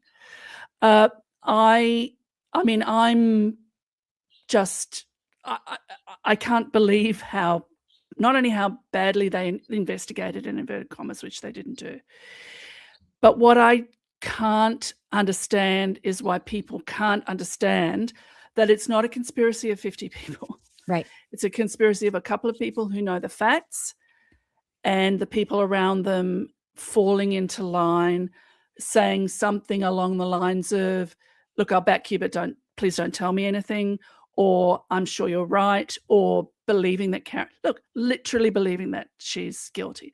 Yeah. People still say, and this is one of the questions I wanted to ask you, like, why does it suit people, not the people involved, but the audience, let's call it the general public, why does it suit them that she killed him? Why does it suit them? Yeah, really good question. Rather than that it was a massive cover-up and at the very least, an extremely bungled investigation. And what I believe to be, a cover-up. Well, why it suits them is they get clicks from it. That's one. Okay. Second, a lot of them are not real people. They're just the same puppets, 20 people. Yeah. Are they the people that posting as different people? Donating. The people that are donating, posting as different people. Yeah, okay. And it also serves a narrative about Aiden that it really is true that people who hate him or people who used to like him and then hate him start thinking that Karen Read is guilty right away. Okay, because there's this idea that he has a cult, that he has told people to say this, whatever. And it's like, I am living proof that I am not in the fucking Aiden Carney cult because I look at something like he called Connor, the guy who's running for DA, he tweeted that he was fat on Twitter the other day. I was like, Jesus fucking Christ. That is so unproductive, but that's his brand. Like, that's how he is. He says, I was drunk. I tweeted that, whatever. That's his brand. And it's like, you really think I am in the cult that's like, yes, I now think he's fat too. Like, no, absolutely freaking not. Yeah. You're not putting a maxi pad on your ear. That's a cult. Right. But people who already have like some issues with boundaries and attachment and stuff, they get like too attached to him. And then when they feel burned or whatever, they have to be the opposite. There can't be some nuanced thing that's like, you know what? I've decided I can no longer platform this person. I no longer condone them, but I also still think Karen Read is innocent. Like there doesn't seem to be, people can't seem to live on those two same planets, which is so wild to me. Because one thing is subjective. Whether or not you like Turtle Boy is subjective. Whether or not you think Karen Read did it is not subjective. It's based on the facts that you know. And then they also, I think, see that there's a group, Because there are some people in the world who really want to belong to a club, right? And for better or worse, like the Free Karen Read community is a club of people who, even though we might disagree on Trump or might disagree on racism or might disagree on all sorts of abortion, whatever societal issues we disagree on, we all agree that Karen Read didn't do it, and it's brought us together, and that feels very good. It feels like it being inside. It feels like belonging, but it feels like belonging, especially because we know we're right. That also feels like a club to people. The anti-Karen people feels like a club. And I think some people want to belong so badly to something that they're like, well, that club seems to have some influence and they get clicks, so I'm going to join that one. Yeah. I mean, because you and Katie from A Date with Dateline came on to talk about A Body in the Snow, and I remember one of the smartest things I ever said on my podcast was I love it that you know that. I remember all the smart things I've said too, by the way. Yeah. I said Free Karen Read and Justice for John are not antithetical. So I like that because I think it's insightful, but also because I used the word antithetical. And then after the podcast, I looked it up and I thought, oh yeah, I did use it correctly. Yes. But I mean, I do that all the time. As long as it's a $5 word, and I'll be like, fuck. And then I'll be like, yes. Successful. But I mean, that's what doesn't seem to be able to be held in people's mind. If you say Free Karen Read, that you are not interested in justice for John. And to me, what the Free Karen Read people are more interested in justice for John. Yes. Because so long as the law or the police or the people hold in their mind that she did it and she has been adjudicated not guilty, she's also factually not guilty, then the person or people who killed John are not coming to justice. So there is no justice for John. So justice for John, people, if you really want justice for John, go get it, do something about it, investigate it, find out. Yeah, that's very true. It suits them. And therefore, if you are anti-Turtle Boy, there's suddenly she did it. And these two things are, it's a false equivalency, I believe it's called. Yeah. So I want to address one comment, just clarify something I said. This is a very astute comment. The struggle is teal. Disagreeing on racism seems like a red line to me. I'm not saying that I can align myself with people who love being racist. I'm talking about the discourse around racism. Like we've talked on this show about how the criminal legal system, data-driven and factual comment, is a very different experience for people of color than it is for white people. And there are people in the comments here who sometimes just they haven't seen it. They don't think it's true. It's not their personal experience. I have come to understand more that like they're wrong, but people's personal experience does drive their beliefs. And sometimes if you're exposed to more things and willing to learn and see things, it can change your beliefs. I am not cool with the Klan. I just want to make that fucking clear as day right now. Those Christians. What's that? I said those Christians. I know. They're good people. They're not. So what other questions do you have about the Read case or thoughts? Okay, so the other one thought when I was thinking about it, because everything I know, I just repeat from what other people say. Right. So in the Turtle Boy cult, clearly, he controls all your thoughts and feelings. No, it's you. I control all your thoughts and feelings. Oh, how lucky am I? Yeah. So, I mean, that's how I met Mel, was through the readathon, and she's been on our show now a few times, and has never stood you up. No, never. She knows better than to do that. I'm the worst. But you're not, though, because it's just a human being, right? There are other things happening in the world. I mean, lucky I have Mari, and if people stand us up, we just do the podcast by ourselves and jump over the bit where it says guest. Yes. What about the blah, blah? And you have a slightly shorter episode with just as many ad breaks. It's fine. It all works out. Actually, longer. I don't know why. We just get onto stuff. But my question is, so what I know from the readathon and from other readings and stuff. I'm not slavishly just, I don't want to say that word. Chad, you're correct. Chad, I am the Turtle Boy. I have learned his mind control tactics, and I'm employing them on Sarah. Tick, tock, tick, tock.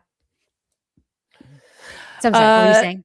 I was going to say that I am trying not to use that word that I just used. So I'm decolonizing myself on that. Oh, good for you. Which is what I'm trying to say, white people. You're so developed. You're so developed. I've lived a very long time. I know. I'm about to have lived a year longer, but not just yet. And yeah, so I've followed it more intensely than the general public, but less intensely than people that go and then read the stuff. I just rely on you and Mel to read it to me. Got it. And to tell you our feelings about it. Yeah. And I love the joy that we find in the slightly naughty, Auntie Bev and You Wrong and a meal of food, for example. I have said to this day, I say I'm going to have a meal of food. You do? Yeah, I love it. Love that for you. So I like all that, but I thought, well, I was thinking, I wanted to ask you, you're in 34 Fairview and John dies in front of you by some means. What would you do? I mean, what would you do? You would hand yourself in, I hope. Was there not an easier way to deal with his body if he was dead? And I don't know that he was actually dead when they put him out in the snow. Do we know if he was actually dead? According to the doctors who testified at trial, especially Dr. LaPosada, the injury he sustained would have been immediately incapacitating and he was certain to die. So when he actually died is unclear because when they found him, he was in fact dead, but he wasn't warm and dead. So they tried to, because people with severe hypothermia, which he did not have, can sometimes seem dead, but then when they warm up, they can try to revive them again and they can be revived, sort of like the pulling people out of the ice situation, right? So, so he was certainly dead when they found him and had been dead, but it's unclear whether or not he was actually dead when they put him outside. I mean, he vomited at one point. We know he vomited inside his clothes. So he was likely sitting up or propped up. And we know all that. Go ahead. I'm sorry. Sorry. So I was going to say, so there he is. He's either dead or incapacitated and you're afraid he's dead. Overarching all of this is that they are all pissed as farts. I mean, they were drunk off their faces. Pissed as farts. Oh, it's pissed as a fart. So they're perhaps not thinking, but wouldn't it have been easier to either put your hand up that it was an accident, say you had something to do with it, but then you do bring the heat into the house where there may have been, big pile of cocaine on the table. Just sweep them and flush them. Not that I've had any experience of hiding drugs. First of all, you kill him actively. You say it's an accident. So let the chips fall where they may. Secondly, it seems very complex to frame Karen Read when you could just take that rock, put it outside, rest him against it, and then your story could be, he came, we had an argument, he left, we thought Karen was waiting for him to pick him up, we had no idea, but he must have slipped over in the snow. And given how terrible the investigation was, who would have not thought, there's the rock, there's his head, there's the blood?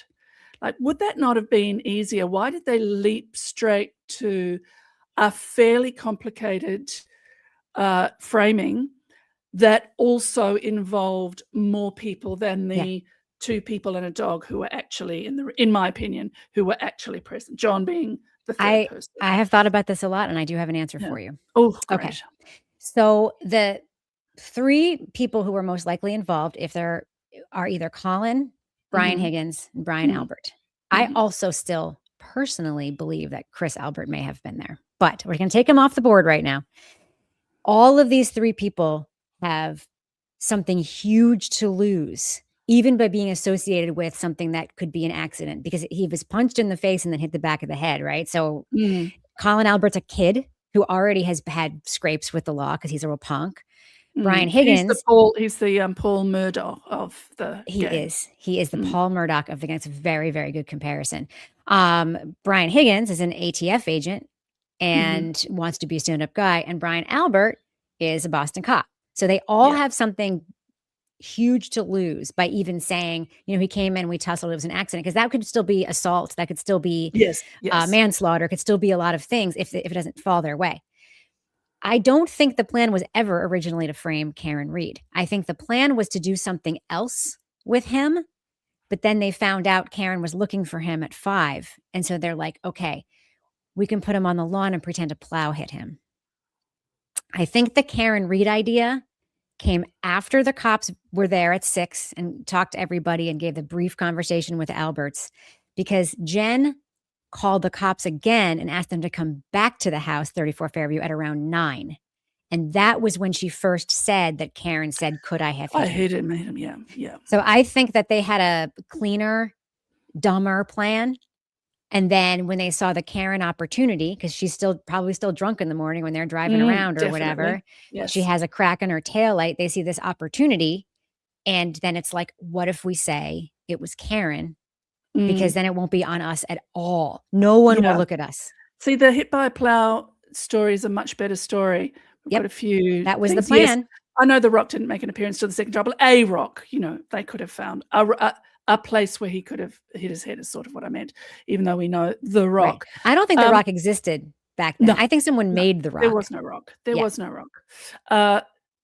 Yeah, so they should have stuck with also, we don't know.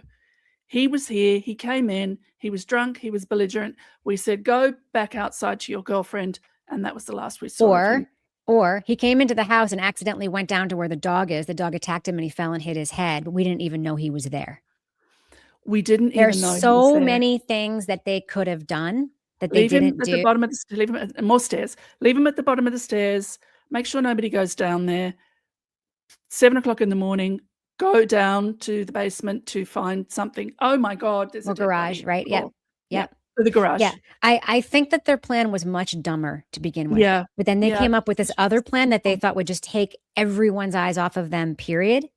And they were like, that's a good idea, because then they won't even, because we can just convince them to not even look at us, because Brian Albert is the scariest person in the world. They kept Colin out of the story for as long as they could. They kept, he wasn't there. Chris was there. Chris was allegedly not there, which actually makes no sense. Yeah. Like all the people some of the people with something to lose were just not there, at all. Yeah. Chris had already killed somebody. So, there's like more there to that story. Colin, it's like there's a reason to get them out of the scene if they were there. Chris being there is something that apparently only a few of us believe, but I do. And so, yeah, I think that, and I also think I was rewatching, somebody reposted Ryan Nagel's testimony and looked at the timeline of all of the texts and saying like, and then his testimony was that he pulled up behind Karen. He says he was driving up the street. He saw her brake lights on. Then he saw her take her brake lights off and pull up from the driveway further on. I believe that he walked up the driveway into the house. I think she dropped him off at the driveway. He walked up the driveway into the house, which is a much shorter distance into the house. And people don't walk across people's lawns when they don't know them. I mean, that's my experience living in New England, is most people, there's a front door that nobody uses. I have that in my house.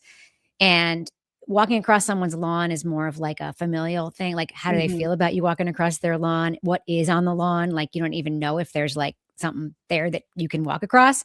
But I think she dropped him off at the driveway and then pulled forward. And so he was already inside when Ryan Nagel got there.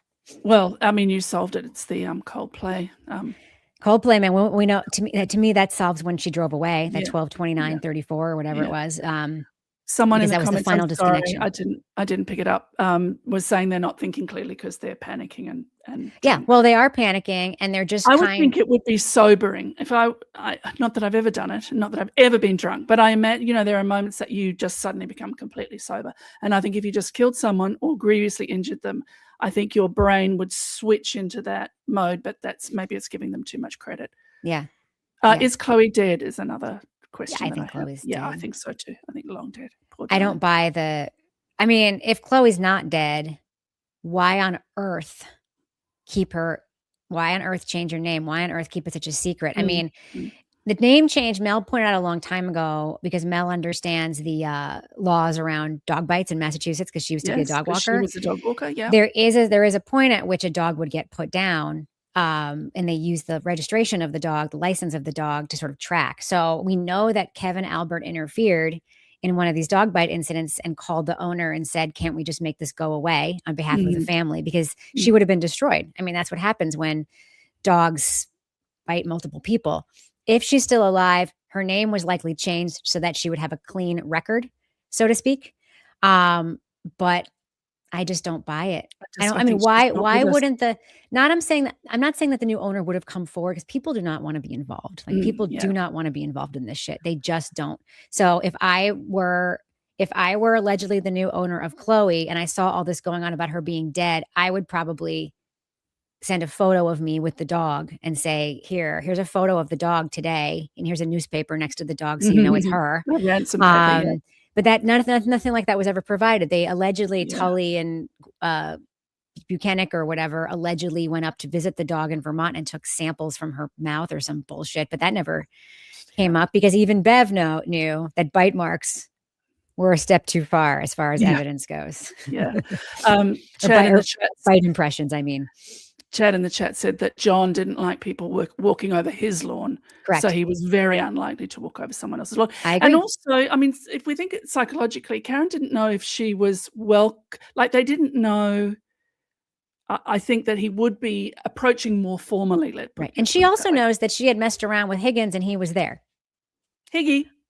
So it could have even been go in and see if everything's okay. I'd rather go home. So yes. He could have even been going in to say, you know what, we're not going to stick around after all. We said we would, but we're not going to. Do you think that there's any chance that Higgy was enacting revenge on her?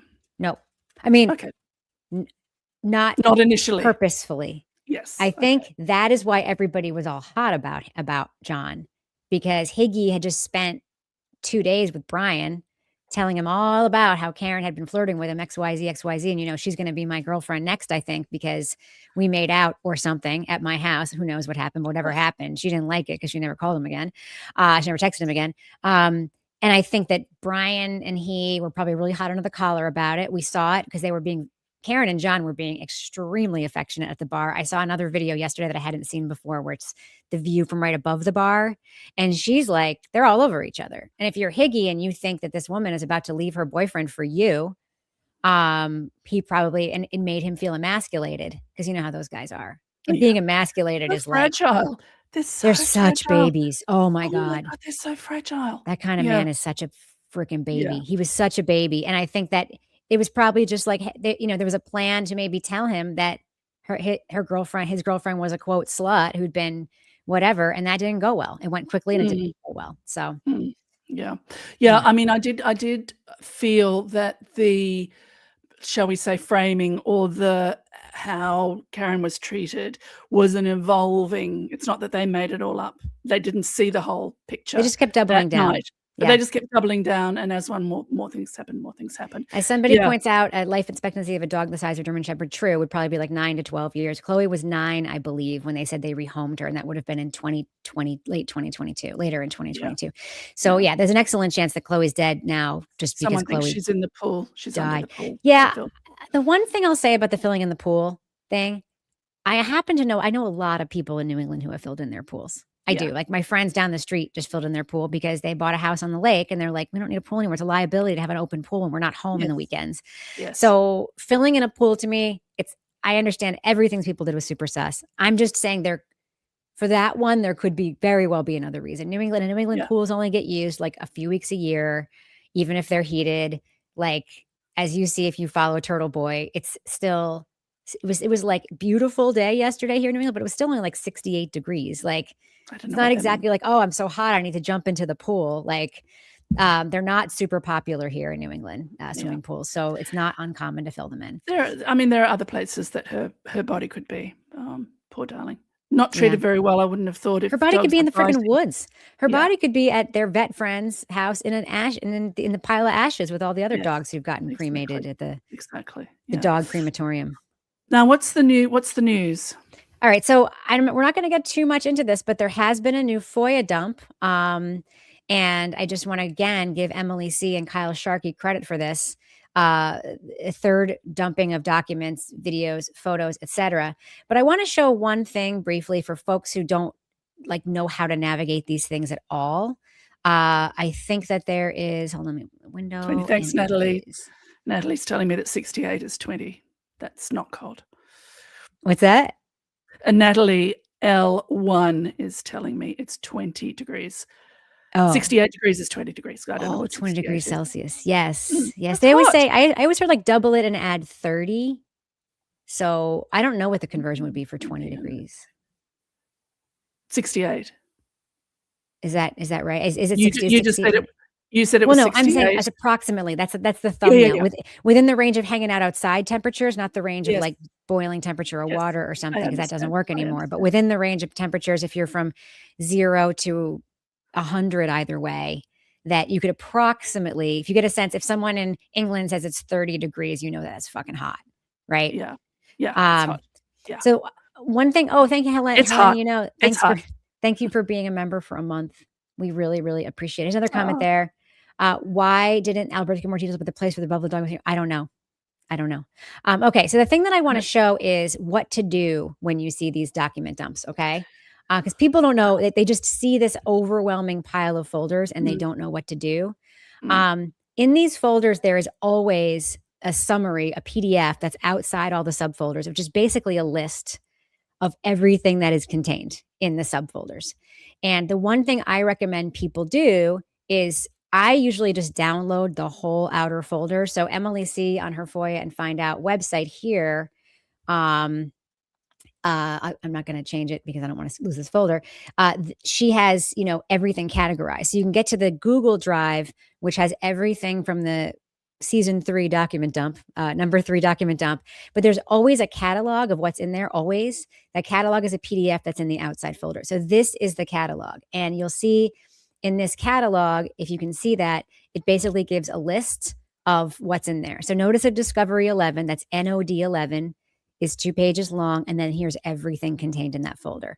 In number 13, there's 1 page, and it's these people's, the discovery is these people's resumes, essentially. So 14, there are police reports. And so this is your guide, because then when you look at the outer folder, those folders are numbered, things like 11, 12, 13, 14. So this is how you can see what's in each one, if folks find that helpful.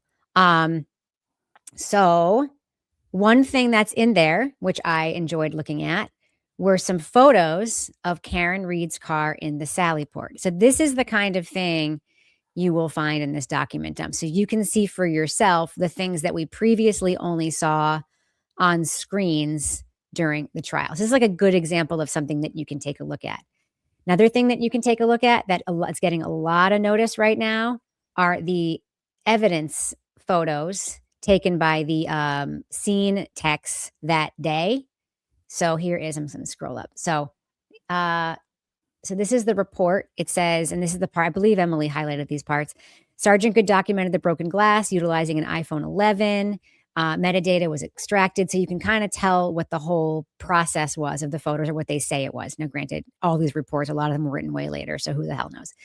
So this is the berm on which John's body was found, a berm just being a lump, essentially. Here is the area around it. Remember, this is all the morning after. So it's not representative of what was there when he died, obviously. Here is some of the blood evidence that was found. Noticeably, we don't see any pieces of taillight at all sticking around here. This is just his blood, and I'm assuming maybe some vomit on the floor as well, on the ground as well. Here's like some mulch or whatever underneath. So this is the kind of thing that's in here. These kinds of things show the long view up and down the street. So this is getting some notice, but there's one document that's getting more notice than everything else that I would like to show you. And I had it up earlier. Let me get there. Let me unshare this. By the way, what do you see when you see these when you see these scene photos, Sarah? Do you kind of understand this whole idea of evidence being found later, say by Berkowitz, not being and also why didn't the homeowner see it? Why did it have to be somebody driving by who saw things emerging from the snow? Driving by at however many miles an hour. Yeah. Oh, tail light. I mean, the tail light's so dumb. I think I just have this feeling, and somebody in the chat said it earlier, thank goodness they didn't stay simple. If they'd stayed simple, she might have had a harder time. What do you mean? Well, if they hadn't found lots of tail light, if they hadn't flipped the Sallyport video, the things that can be seen to be facts, then she might have had a harder time. But because the stuff they did was so ludicrous and so egregious, and saying people weren't there who demonstrably were there, because they get the cell phone. All the little lies screwed them. All the little lies. Simple. Keep it simple, stupid, right? Yeah. The cover up becomes so much worse than the crime because it's so stupid. He's out on the lawn. He was hit. She comes back. Could I have hit him? I hit him. Oh my God, Karen hit him. And then She hit him. storm- She hit him. She hit him. She did. She didn't just hit him. She hit him. She hit him. She hit him. Yes. Yes. At 30, how fast was she going backwards? 24 miles per hour with her foot depressed 75% on the accelerator. Shame he wasn't actually hit by a car, but poor John. Poor John. Find out who did it and bring them to task. But yes, so when I look at stuff like that, I go, why do you not just say you don't know or no comment, as people say in England and here when they're being interviewed by the police? That's No right. comment. So one thing that's getting a lot of attention here is the schedule for Canton police officers on January 29th. Of course, January 29th is the morning where John O'Keefe's body was found. Okay. So this is the thing people are paying attention to. So over here, can you see my mouse, by the way? Yeah. Over here, this is the 12 to 8, so midnight to 8 a.m. Staffing level is 4 out of 4. It's supposed to be 4, and it's 4. And it's Stephen Saraf, Anthony Pasquarelli, Kelly Dever, and Stephen Mullaney. See who's absent from there? Notice any glaring absences? I don't have the names in my head enough to. Oh, hang on. Here he is on the right. Yeah, where is Sean he? Good. Sean Good. There he is. Off. He was supposed to be off for a personal day. Yeah. Okay. So but he was there in the middle of the night, and he was there so he could respond in the morning, and he was there. So did somebody call Good and say, hey, we need you, bud? Yeah. Yeah. And you got to think of like who's friends with who. They're all friends with each other. But Good was definitely in the insider circle, which is why Good has not been employed, or he's been being paid but not employed for several months, because he's in that Proctor phone. And there's probably some really damning stuff in there. They don't even have to be friends to go along with stuff. I mean, they have to be friends. Obviously, a good friend will help you move, and a great friend will help you move a body. But you also, within the police, you can have, I will support you and do what I can, or not say something that I should say, even if I don't like you. Right. If I have that idea that the police, we are a beleaguered we're a minority, we're a persecuted minority. Beleaguered.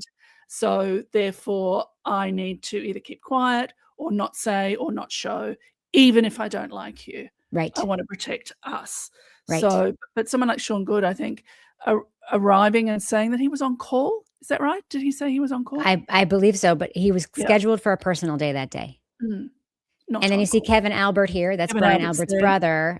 He's the one that's on call. He was on call from 12 a.m. to 12 a.m. So he would have had that 24-hour on-call shift. So here's what happened. Sean Good, overtime. He says now he worked 8 to 2, wasn't supposed to be there. It was supposed to be a personal day.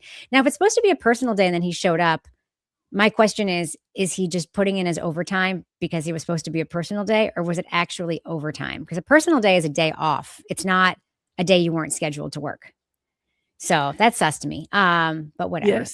So it's not like your weekend. It's a day that comes out of taken your off. Like I have a thing happening this day, so I'm taking a personal day. Yeah. But the other thing too is that overtime fraud is so prevalent in Massachusetts. There have been so many cases at the state level, state police level, and at department levels, Boston, other departments, where overtime fraud has been the crux of the case, or they're looking into people for something else and the overtime fraud emerges.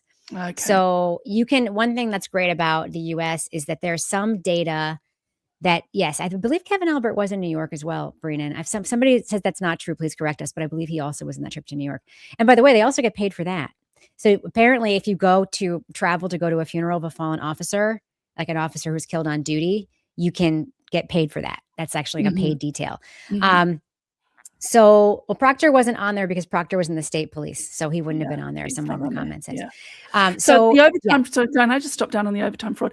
Are they actually working those hours when they shouldn't? Or are they claiming overtime when they didn't even work? Yeah, apparently that's legal. So people who are in the thing say it's okay. That can be an overtime claim, is when you're supposed to be on a personal day. It's just, but this is the thing I want people to understand. Even if it's okay for the rules, it's just a leave day. But this is the whole problem. This is your money. So one of the things you can do is you can look up the salary of any public employee in any community. It's the laws at all these public salaries. So there's a database that anybody can look at. Just Google cop salaries, Canton, Massachusetts, and you'll see every town employee's salaries, and all the cops will be on there. You will see detectives like Kevin Albert. Like one of the years, I think I saw making like more than $300,000. Like people make bank as cops, and the way they make bank is they leverage the rules. Now they're not. A lot of them are lying about doing overtime, and that's fraud. But even if they follow the rules, they can make a tremendous amount of money by doing overtime on purpose, by doing details, and some of the overtime is like a lot of pay. It's not just double or whatever. So they can make a huge amount of money. We should be paying attention to that, because even if it's not fraud, it is certainly not efficient. And is it a good use of our funds? Yes or no, you can decide. But like, folks, you could have another police officer for that. Yes. So people say that not every town pays for funerals. I have learned since this case that some towns do, which actually really surprised me. So yeah, I just think that folks should pay attention to this, not because it's bad to be paid a lot to be a cop, but if that cop is also not a good cop, then do we really want to pay this person hundreds of thousands of dollars a year? Plus, even if you are a good cop and you're in overtime, you've already worked 12 hours and now you're working another 10. How good is the work in that 10 hours? Right. And I understand they're understaffed. There are issues. Totally. Like there's a news story, and there's a big story happening in New Hampshire because we are so understaffed. Yeah, that happens. Yeah. I mean, there's a story happening right now in New Hampshire around corrections officers. The corrections officers in New Hampshire, as they are everywhere else, completely understaffed. So understaffed. But the money that they are paying them for all the overtime because of the staffing issues is millions and millions of dollars. It's so much more than it would cost to staff appropriately by making the jobs higher paid. The New Hampshire legislature, the very conservative New Hampshire legislature, is looking at this right now because it's a money issue. And they're like, we're spending blank millions of dollars because this place is understaffed. And how much would it cost just to pay more so we could keep staff and not have this issue? So there's a whole pay equity thing there. But we've also built a system, thanks to police unions, that create a lot of loopholes, that get a lot of mediocre people paid a lot of money. And that seems to be what's happening in Canton. So watch the Alabama solution, everybody, if you want to see photographs of correctional officers asleep in the cage. Just asleep. So I'm not going super deep on those docs. I really wanted to show that schedule today, and I wanted to show folks how to use the index. But I'm going to go deep into them. I've watched there are some very smart people on Twitter who've already gone somewhat into them. I still think the trial transcripts, to me, with the sidebars, are incredibly interesting. I'm continuing to look at those.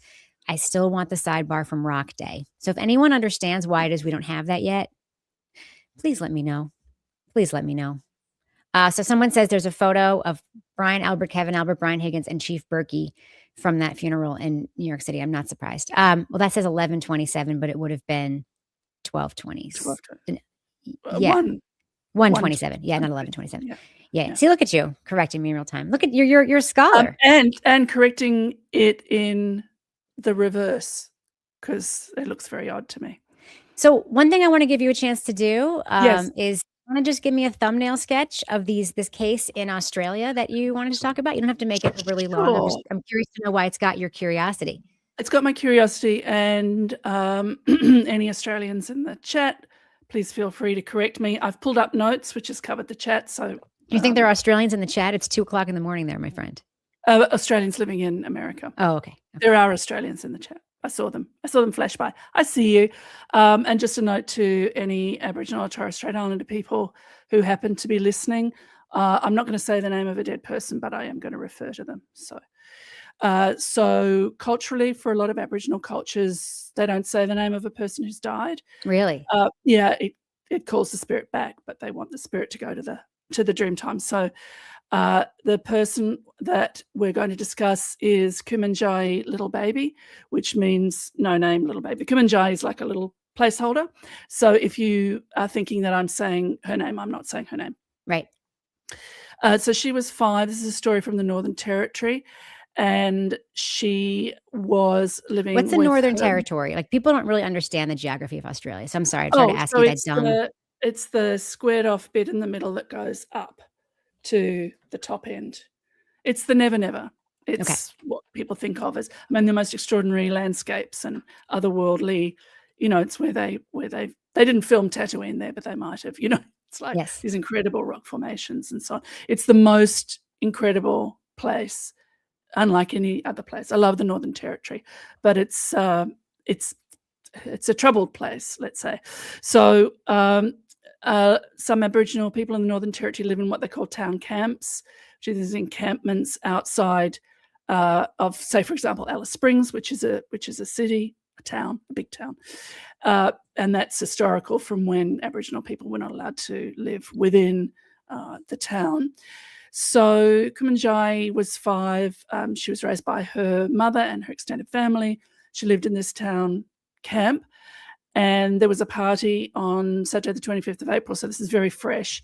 There was a party at a house, not where they lived, but where extended family and community lived. Her mother put her to bed in the evening. At 1:30, she noticed she wasn't there.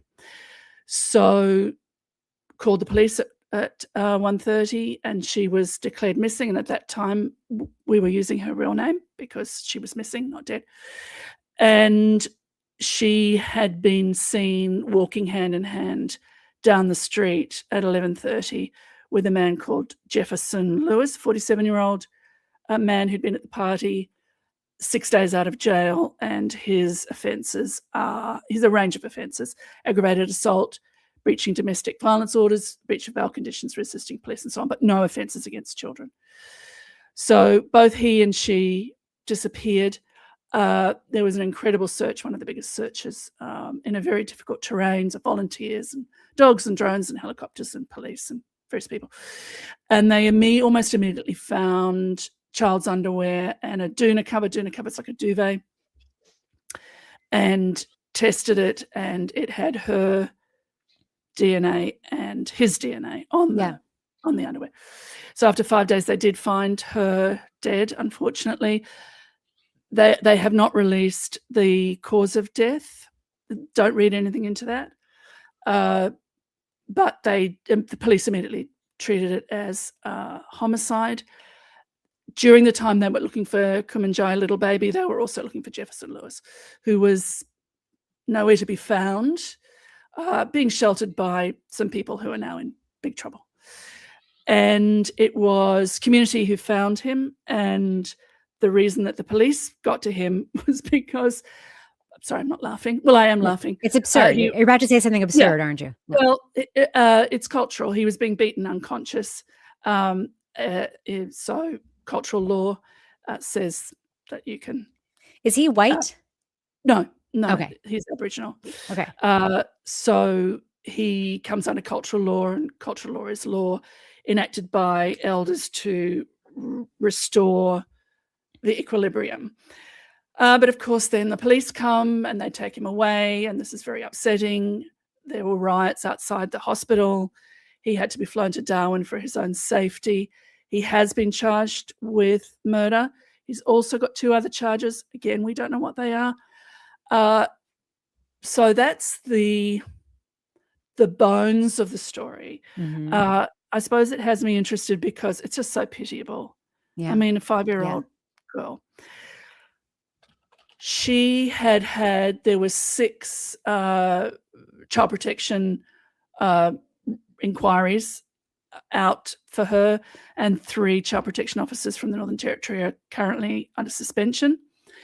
We don't know whether the protective notifications were acted on or not. So it's not that things are being hidden. It's just that things have not been released because they haven't been investigated yet. Right.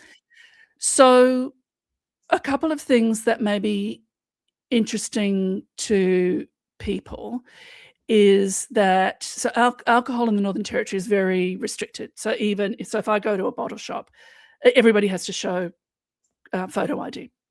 Yeah. It's not that they don't think you're 18. Don't take it as a compliment. You have to show ID because some people are not allowed to buy alcohol. And because of this, they called it a riot. This what is it, like a list of people who aren't allowed to buy alcohol? Yeah. I guess, but like a list of specific. Oh, so it's like buying a gun. Like there's a specific list. Like you're on the no buying. That's actually really interesting. Yeah, but it's All the Alberts should be on that list for sure. All the Alberts should be on that list. So they brought in no takeaway, whatever you carry out. We can say takeaway. No takeaway alcohol. That was brought in. Bottle shops are very restricted. Alcohol is. Let me just step back and say we brought the alcohol. Oh yeah, the white people. It's not dissimilar to what's happened to tribes here in the U.S. Right? There's like it honestly it benefits the colonizers to have an addicted population of people who are being oppressed. It benefits absolutely. Absolutely. So there's that might be of interest to people who don't know Australian law. So the Northern Territory is a territory, not a state. So it's under slightly different laws. Is it unincorporated? No. Okay. It's I'll get back to you. Okay, I'm gonna look it up.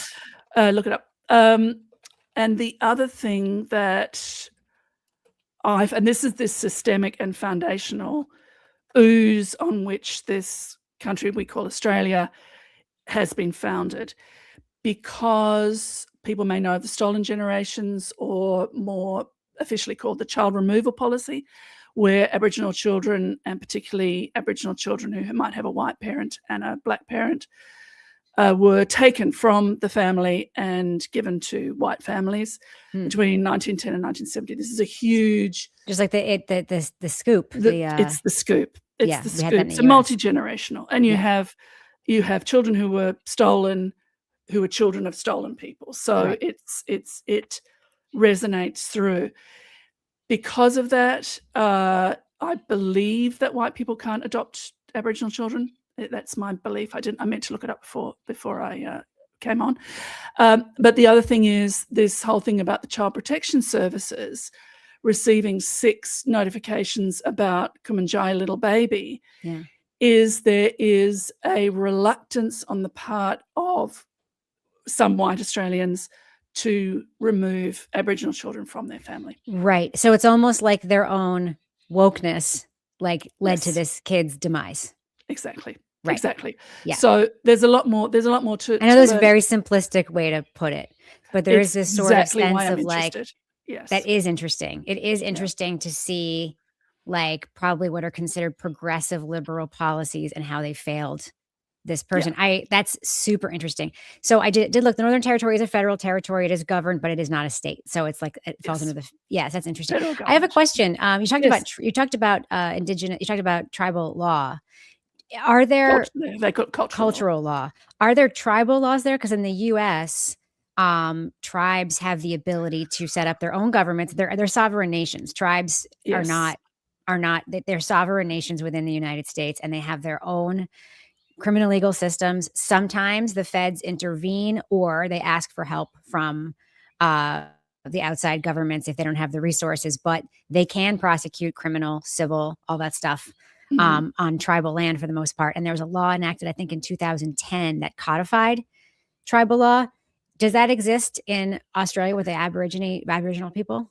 Yes, Aboriginal people. So Aboriginal is an adjective, not a noun. So very nice. I'm so glad you corrected yourself. So Aboriginal people they have cultural law, but it's not enacted law. It's not. It doesn't hold. So it's not protected by courts in Australia. Correct. Yeah. Got it. Correct. Because tribal law is supposed to be protected by federal courts. I mean, that's that. It actually, it was a.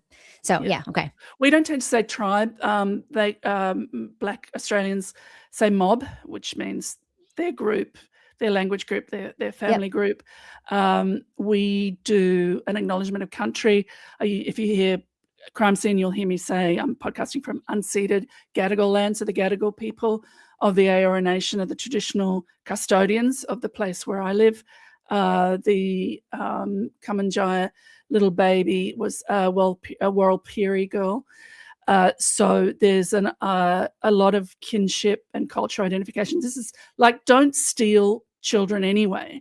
Right. But one of the problems with one of the ramifications of stealing children, the scoop, is that they lose cultural knowledge, they lose family, they lose family connections. Yeah, it's also traumatic as hell.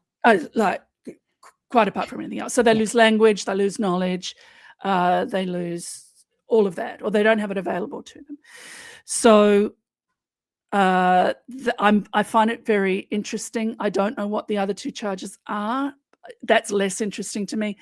It looks like he killed her. Certainly the community thinks that he did because they beat the crap out of him. And there is a lot of anger, a lot of grief. There were vigils all over the country on Thursday night, last Thursday, just now. Her family are in sorry business at the moment. Sorry business is a mourning period with ceremonies and various things that have to happen.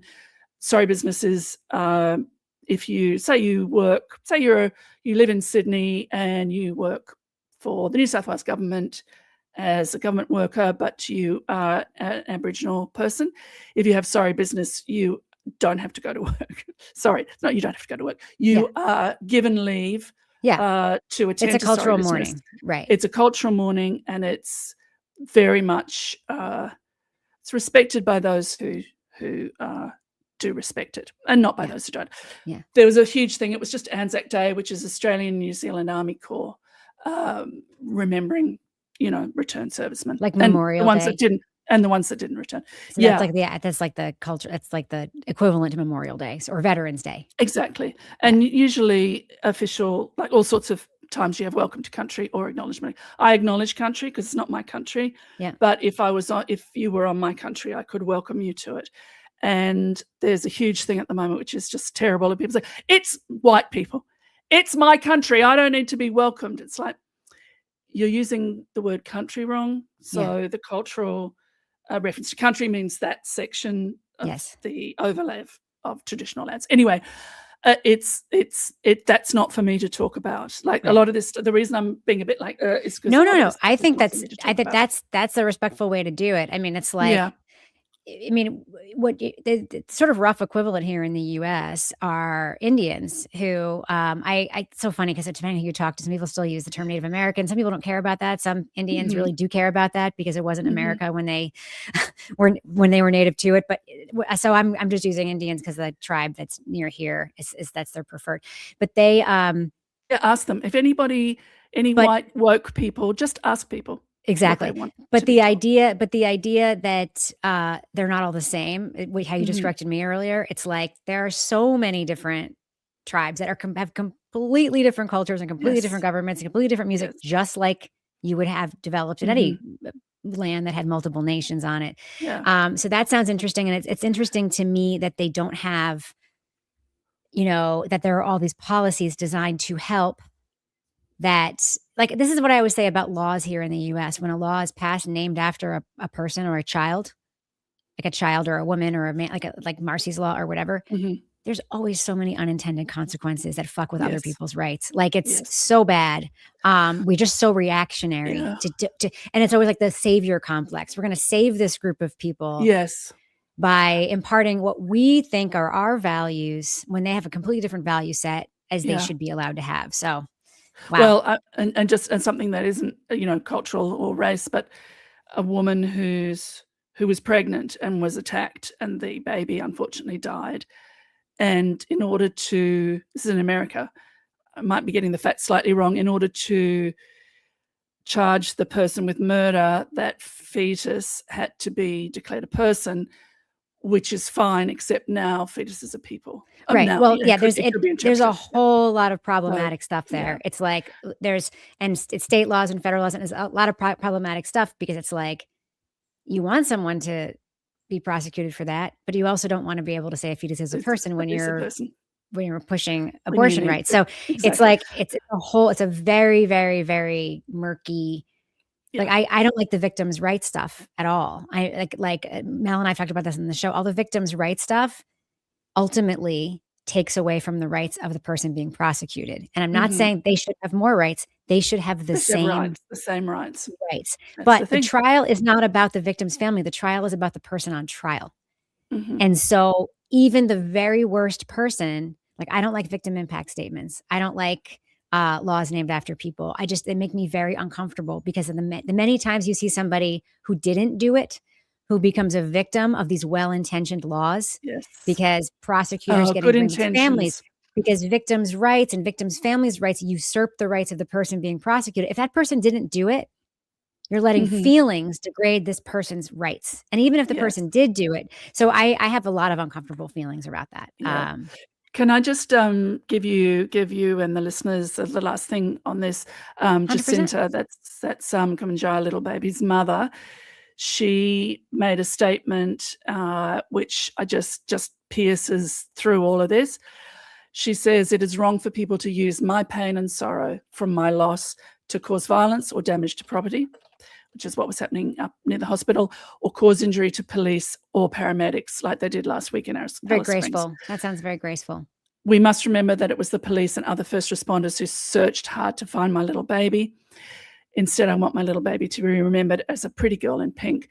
She has asked that it not be politicized. Jacinta, absolutely, except it is political, unfortunately. Everything It is is political. political. Yeah. So we'll leave them with their sorry business and just, my heart Yes, goes we out. can't align on Amber Alerts as being a positive. That is a rare exception to that rule. So that was the case, and I'll email you as I get more information. Yeah. Well, Sarah, I Yes. can't tell you what a pleasure it's been having you on this program. You're an outstanding co-host for this program. stop. Outstanding. Outstanding. I don't think you had a single Be- or ah the whole time. It was Better incredible. than Kevin. Better than Kevin. Yeah. Yeah. Yes. Mhm. Yeah. Yes. Between Yeah. us. Yes. Yeah. Yes. Yeah. I mean, I'm not married. I'm not like Girls rule, boys drool. 100%. All chicks, no dicks. That's what I always say. Right? Mhm. Right. Mhm. Right. So how can folks find you if they want to follow your work? And by the way, it's Crime Yes. Scene SEEN.